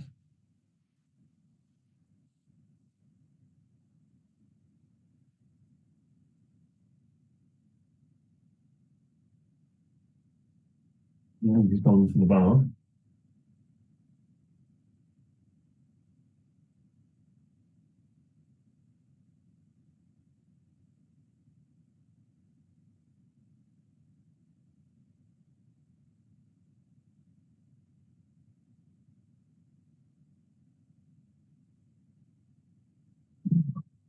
Oh, double 3, okay. Make 3 points, I think. Points a point. Play 13-7, gives yourself a bit more flexibility. But at the end of the day, those two spare checkers on the 6 point look like they want to live on the 3 point.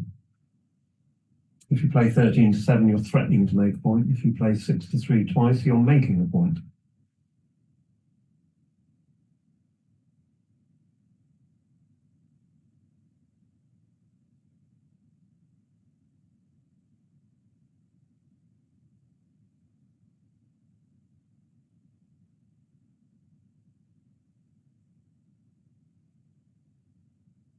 You can also, of course, play 21-18 twice, getting a better advanced anchor. So I would also look at that.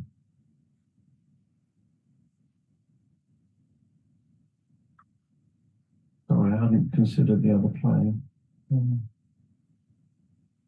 Okay.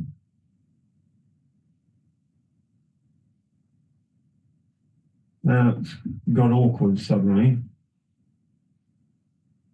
You can make a 3 point now, but you could have made it last time. You're not going to come off the midpoint. You're probably not going to run away from the 21 point to the 8 point, because that just gives red an attack for nothing. Okay, proved wrong yet again. But red can attack with abandon, gaining. Can't see the roll, of course.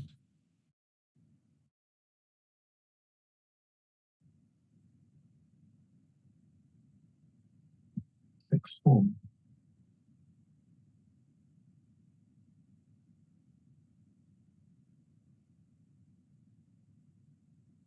This is a play. Surely he should, if it is 6-4, he should consider 13-7, 8-4 hitting. Because he's got the security of the anchor. Now, black has not had to pay a price to run the last checker away. Play 6-3 here.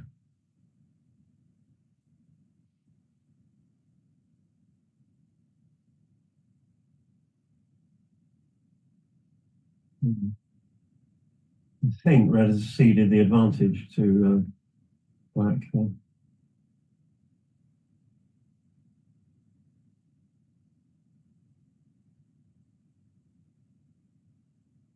And 2. And you're not going to do anything exciting, so you can do this and this, that's fine.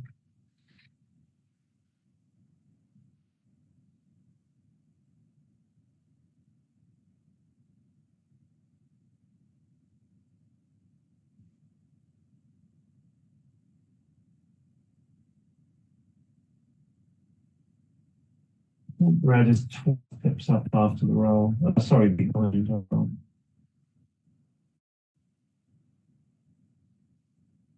Always 4. You either slot the 3 or you play the 3 down. This is okay. Now you stop and do and count. No, you don't. You decide whether you're going to double or not. 6, and now you slot. Okay, I might have slotted the 2.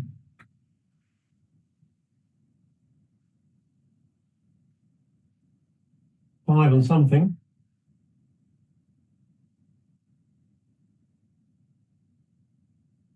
By 4 by the look of it.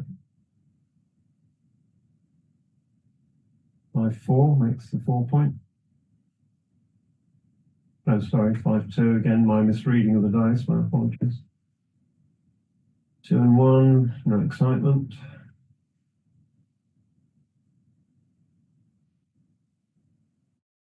6. Easy to play.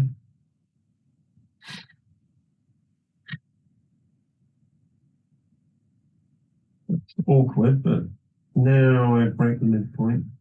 You don't want to put checkers out of play, and you're only going to get hit with 1, 2, 1, 5, and maybe 1, 6.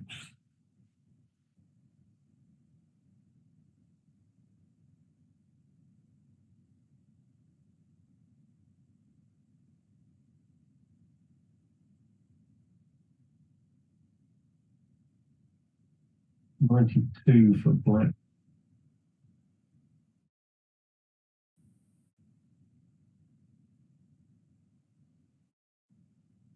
$102 for red, so that was 10 pips ahead. And he's rolled one of the hitting numbers. Now this should be a cube.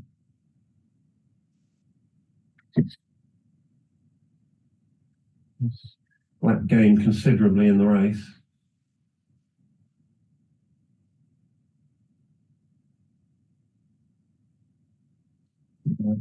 I think he's missed a cube there. So do you play 13-4 or 12-3? Probably play 13-4 because you're ahead in the race.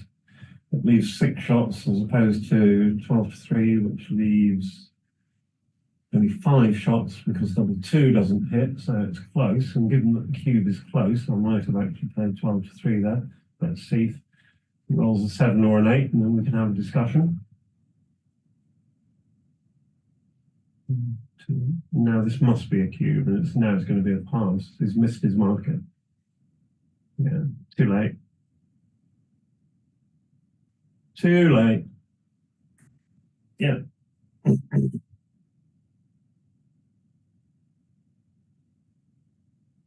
That was a bad missed cube, I think, the roll before. He gave his opponent a free roll.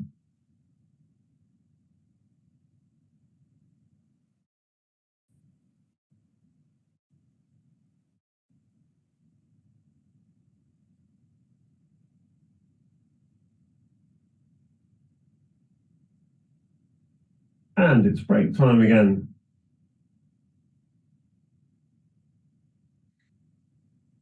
So, as with the players, the commentator will take a break.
Apologies, I have missed the resumption. We're up and running with Jalil still leading 8-3.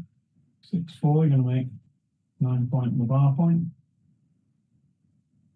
What we need is a good healthy 4 cube. It's all been nip and tuck so far. 2-1. And the same idea as last time, 24-21, with the idea of making 100 points, but you get wiped out with doubles. Probably just as well. All 3. There. This way, of course, you get far less returns than if you come up with the 2-1. One was a nice reply, though. Let's then make the bar. Oh, sorry, it's 5 point, and then think about the other one. I think we should probably split 24-23. You just put pressure on the 8 point if the red can't make it.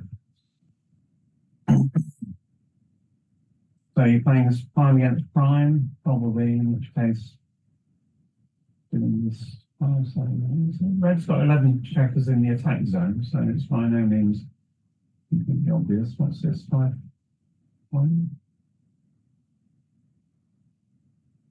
If this is 5-1, then we're going to play 13 to 8, 6 to 5. Something else. Don't see this second dice on for.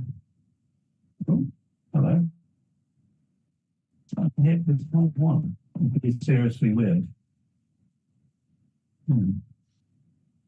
Interesting play. Yeah, then stitch line. 4.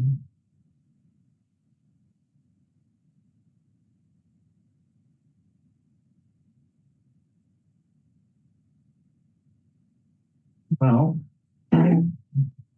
Real's been on the wrong end of quite a few of the most recent games. He may decide to throw in an early cube. 6. So now you're going to go blitzing. You're going to play this. Black needs a 4. No, he gets it. 2s, 4s, and 5s return hit. It's got to come in first. In with a 1, hit with a 5. Okay, so I think red went for the wrong game plan in this particular game, but we'll see what happens. Double 5 is a fan. Is he going to cube? Interesting. 2s and 4s make still a lot of work to do, and he's got each of his own back on the on black's ace point. So it's by no means clear. And take a roll.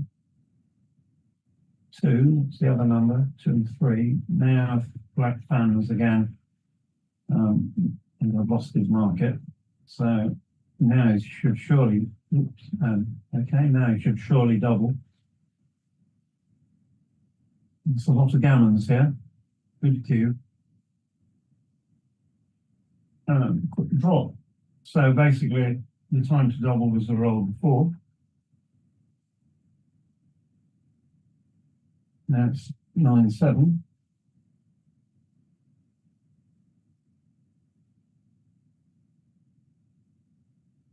So as McGreal said, checker play can never make up for the errors that you make with the doubling cube.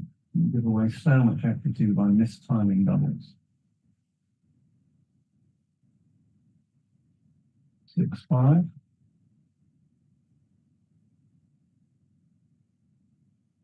One. This is easy stuff so far.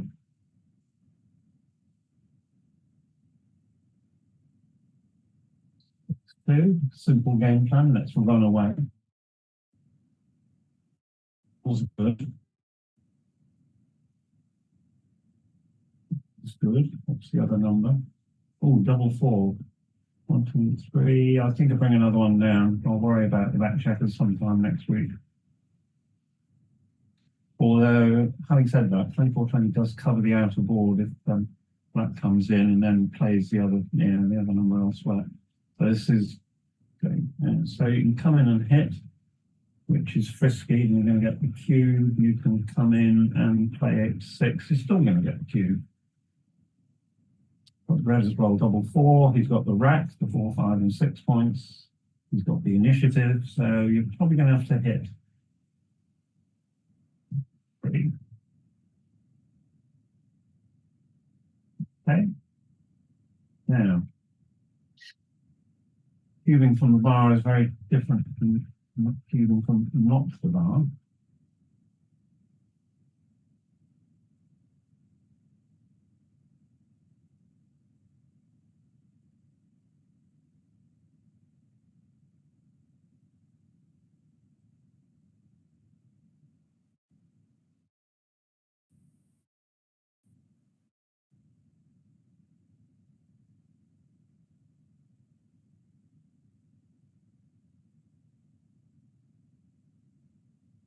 Nice cube.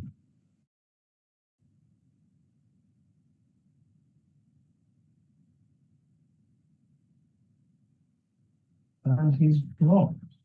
That's interesting.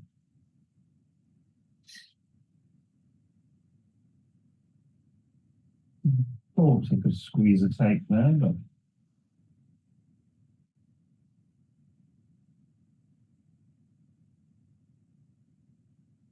and in fact the computer gives it as no double, so that was a stolen point basically.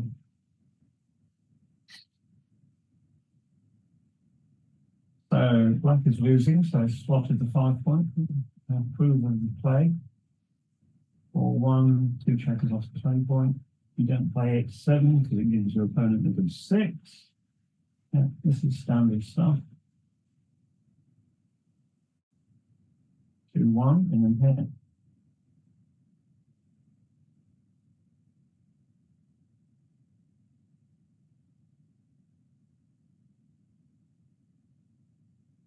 Hit.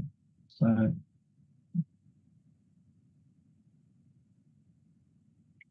then hit. You may have heard me say this before.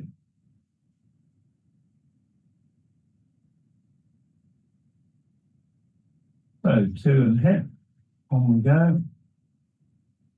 Hitting will continue indefinitely. 5-6. Now 6 was very quickly played. I'm not sure it was right. 4-2. If it's 4-2, I'm looking for the 4. You don't need to hit the checker out there. So now we're coming off the 5 point. He hasn't got the chance to make the 5 point.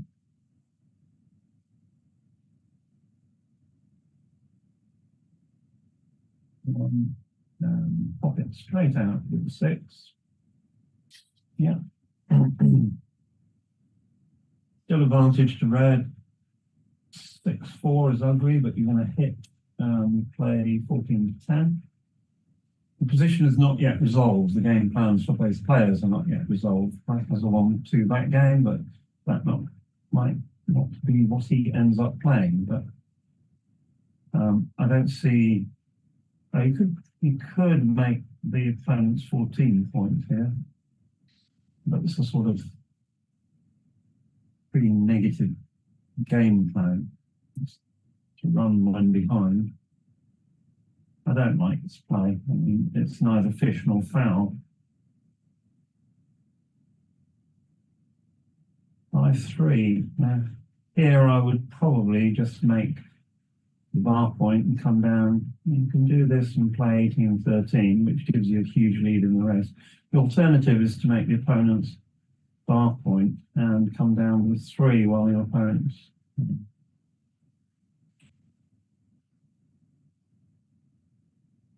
Is that legal? I'm sure it was. Yeah. Okay.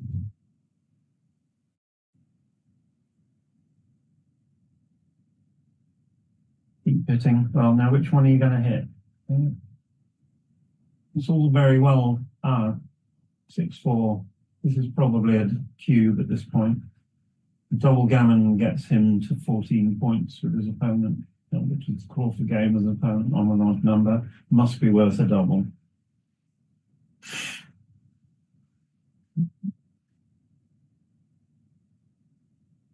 Ayman has no huge weaknesses, but his overall position is weak. No doubt about that. I think he's passed again.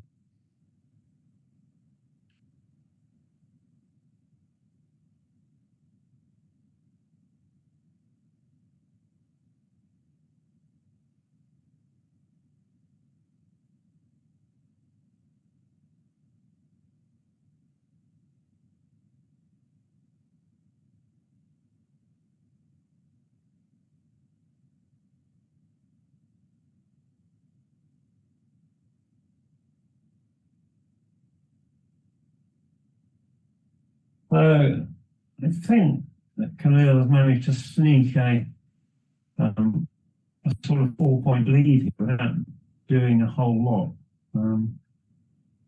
Again, I would have played the traditional 4-3 response to that move. Now it just makes the 11-point. So now we're getting towards the end of the match, and a double gammon for red wins him the match. So double 3. Make the 3-point and the 10-point. Yeah, now make the 3-point. Yeah, now you've got some threats. Nice play.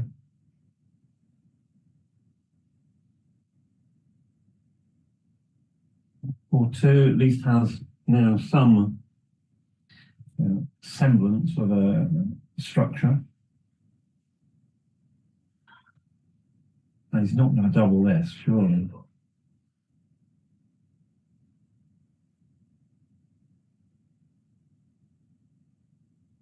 Looks like 4-3,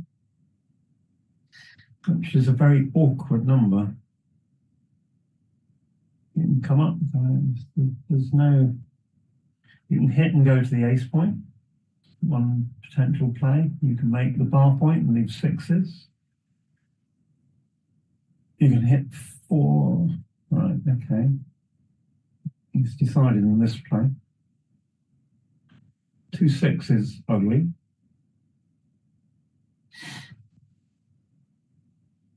The red has an attack, but doesn't mean attack yet.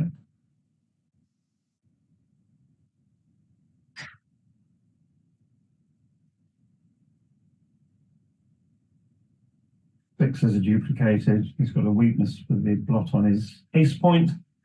There are a couple of market losing sequences, but they're few and far between. And leading 11-7, the cube will come rocketing back till it goes up to 2 and black does anything useful.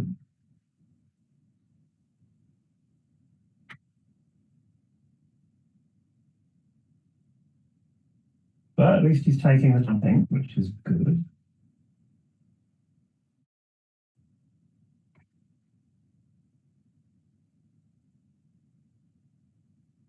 We won. Normally a good roll. Break the 10-point. Not going to make the bar. Could make the 5-point.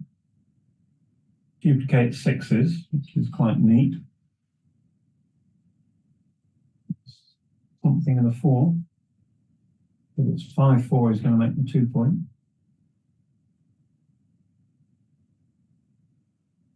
Double. Okay.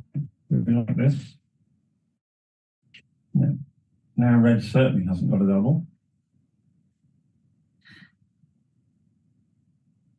5-2, and I think we're just going to. You can either give up midpoint or we play 10-8, 10-5. Or you could play 8-1, but I like keep making the blocking point. I think I'd play 10-8, 10-5 here.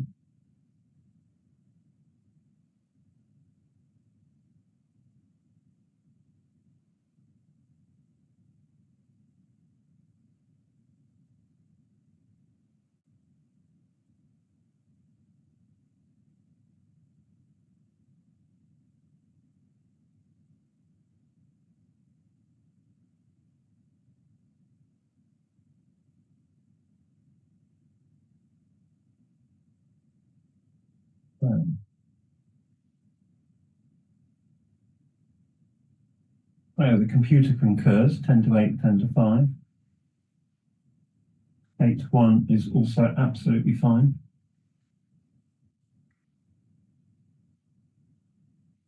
Well, this is a good roll, 6-1. Now red is in some trouble. He needs to roll a 2 fairly quickly. 6 and something.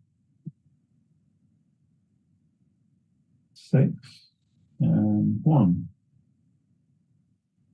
Right, here comes the cue.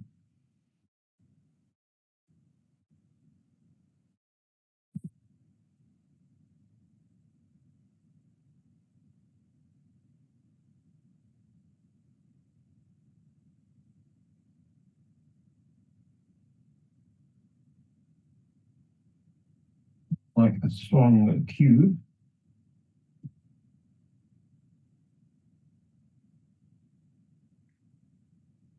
Can you squeeze a take out of this? 11-7.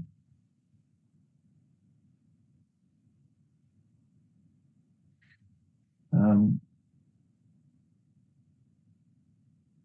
don't think so. I think you've got to pass this. Oh, you took. Sorry, I wasn't looking. Up with 2. 5 to 4 with a 1.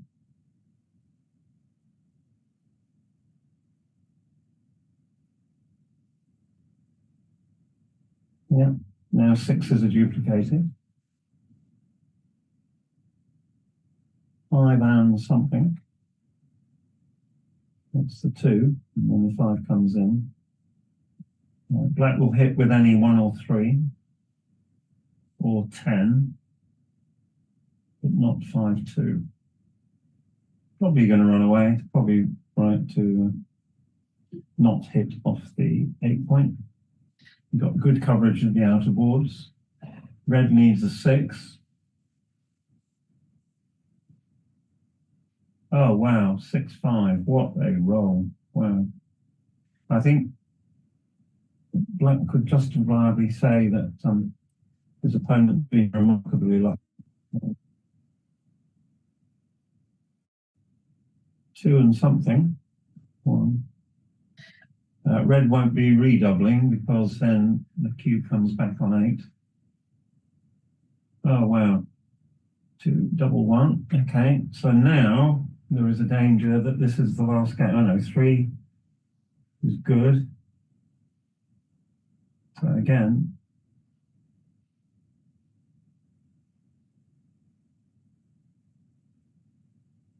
two, 1. Yeah. Okay, so this leaves 5, 2, and 4, 3.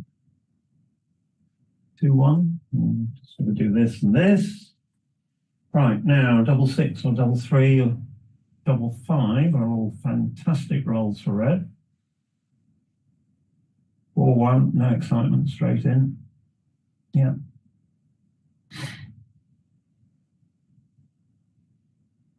Five, 3 runs away. Is he winning the race? I don't think he's winning the race. Let's have a look at this. 26, 44, 56, 71, 79, 85 for red. 48, 62, 80, 90, 98, 104 for black. So that was completely the wrong idea.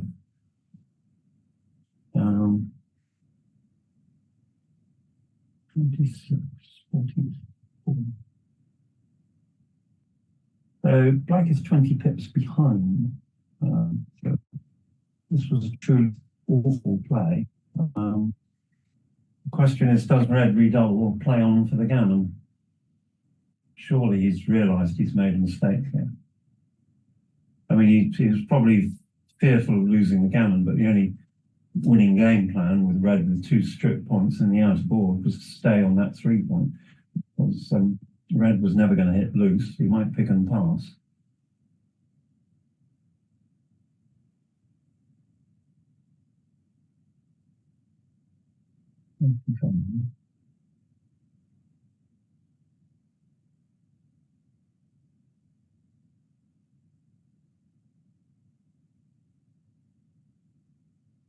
So black is 19 pips behind. Well, red is 19 pips behind, and he is on roll. So if he redoubles, it's a clear pass, even at this score. He can probably take a roll because there are no bad numbers and try to win a gammon, thus reducing the risk to himself even more. So he is taking a roll. Let's see what he comes up with. 5-4. Okay. So now he was 19, he's now 28 pips up. 22. So how close is he going to let it get before he cashes this?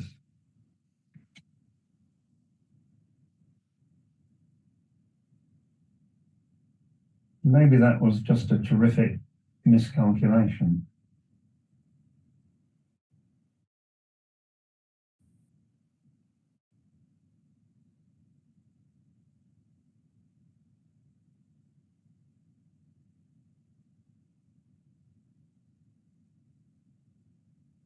Currently 22 pips ahead.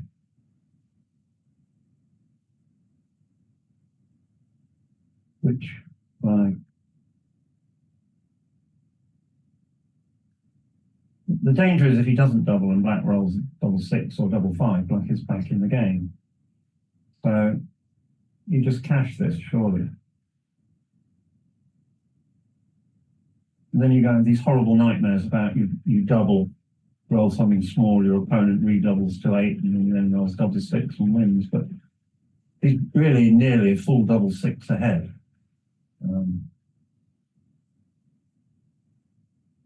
So even if you believe there's a huge disparity in skill, it's still redouble. Surely he must redouble.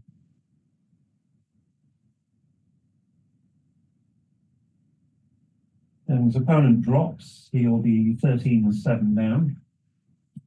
13-7 down to 15.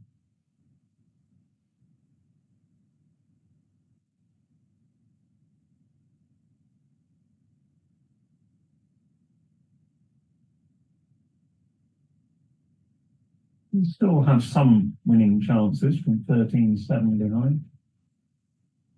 7, 2 plus 6, 8, 14. You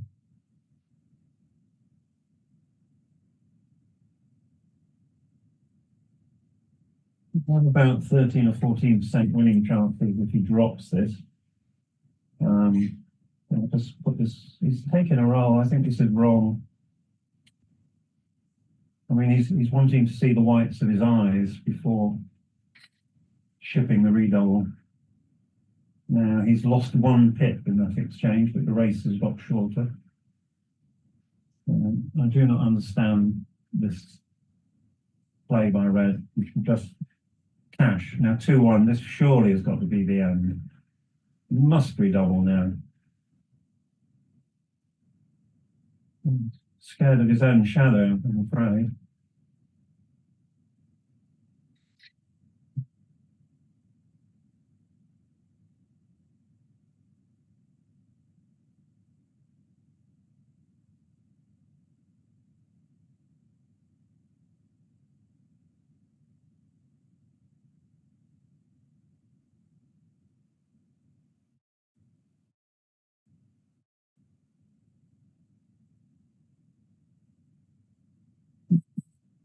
Hooray! Here we go. So, does black fancy his chances from here? He's 25 pips behind. If he drops, he's got about 14-15% chance of winning from 13-7 behind. If he takes, let's just flat this very quickly into the computer, he will have 12% winning chances. So, and with the cube, obviously, is completely out of play once he takes and redoubles, so he can't even win with the cube.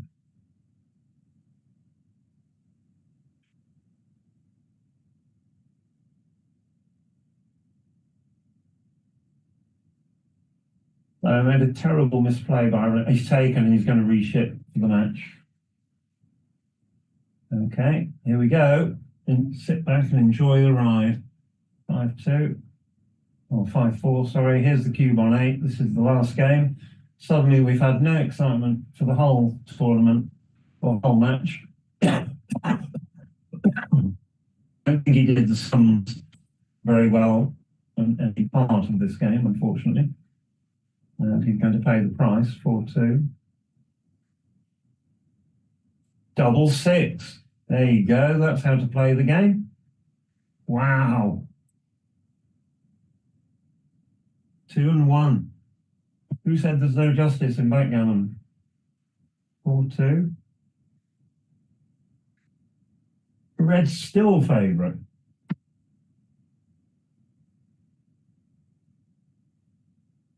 6-1. 2 off.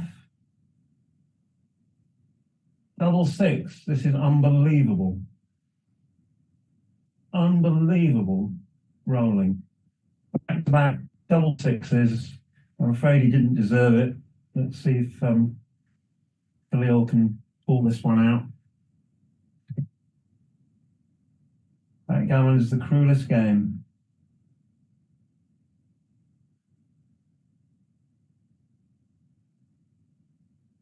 They've both got 7 checkers left, so it's not dead. 6 and 5-4. It would be justice if black rolled a very small number at this point. 4-2. Play 3-1, yeah. Got 6 checkers left. This is correct.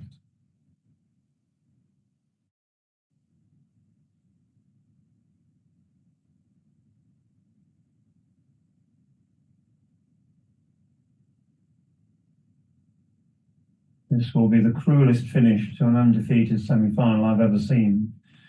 Black wins this game. Double 4. It's not dead yet. 2, 3, and 6-2. Really? Possibly.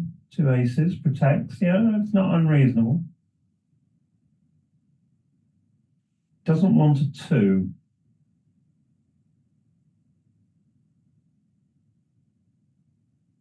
But he has rolled a 2. Is that right? Now, 1, 2, 3, 4. Double 3 only takes 2 off. He does this, double 3 takes 1, 2. Doesn't work.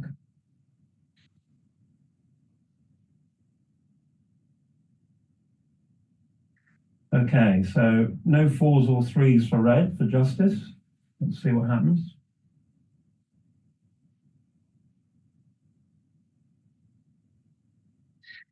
Doing a long shake and it's going through the baffle box before it hits the deck.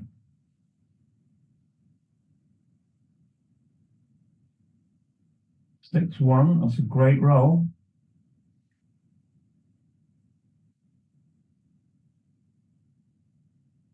Six 3. Okay, but basically black is going to need his 3rd double on the last roll to win the game, unless red rolls double 3 or better here.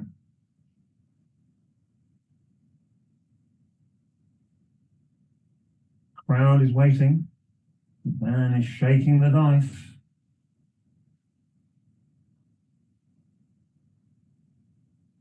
He's going to shake it for half an hour and keep us all out of our beds.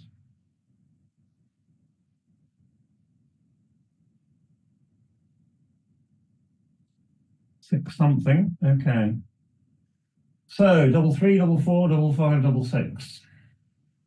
This is it, last roll of the whole match. It would be, as I said, totally unjust if black were to win this game, but you never know. This is backgammon. Here we go. Eventually, he's going to shake. He's going to put the dice on. Double 6. I don't believe it. I rolled 3 double 6s in the match. His opponent is stony-faced, I think. To lose that match was just incredible. There is no justice in the game. It's nearly enough to make you give it up. But anyway, congratulations to Ayman, who'll no doubt go into the undefeated final. Thanks to everybody for listening. And we'll be back tomorrow with more of the same. So you've just witnessed someone roll 3 double sixes to win at double match point after taking a cube he should clearly have dropped. On that note, I am going to retire.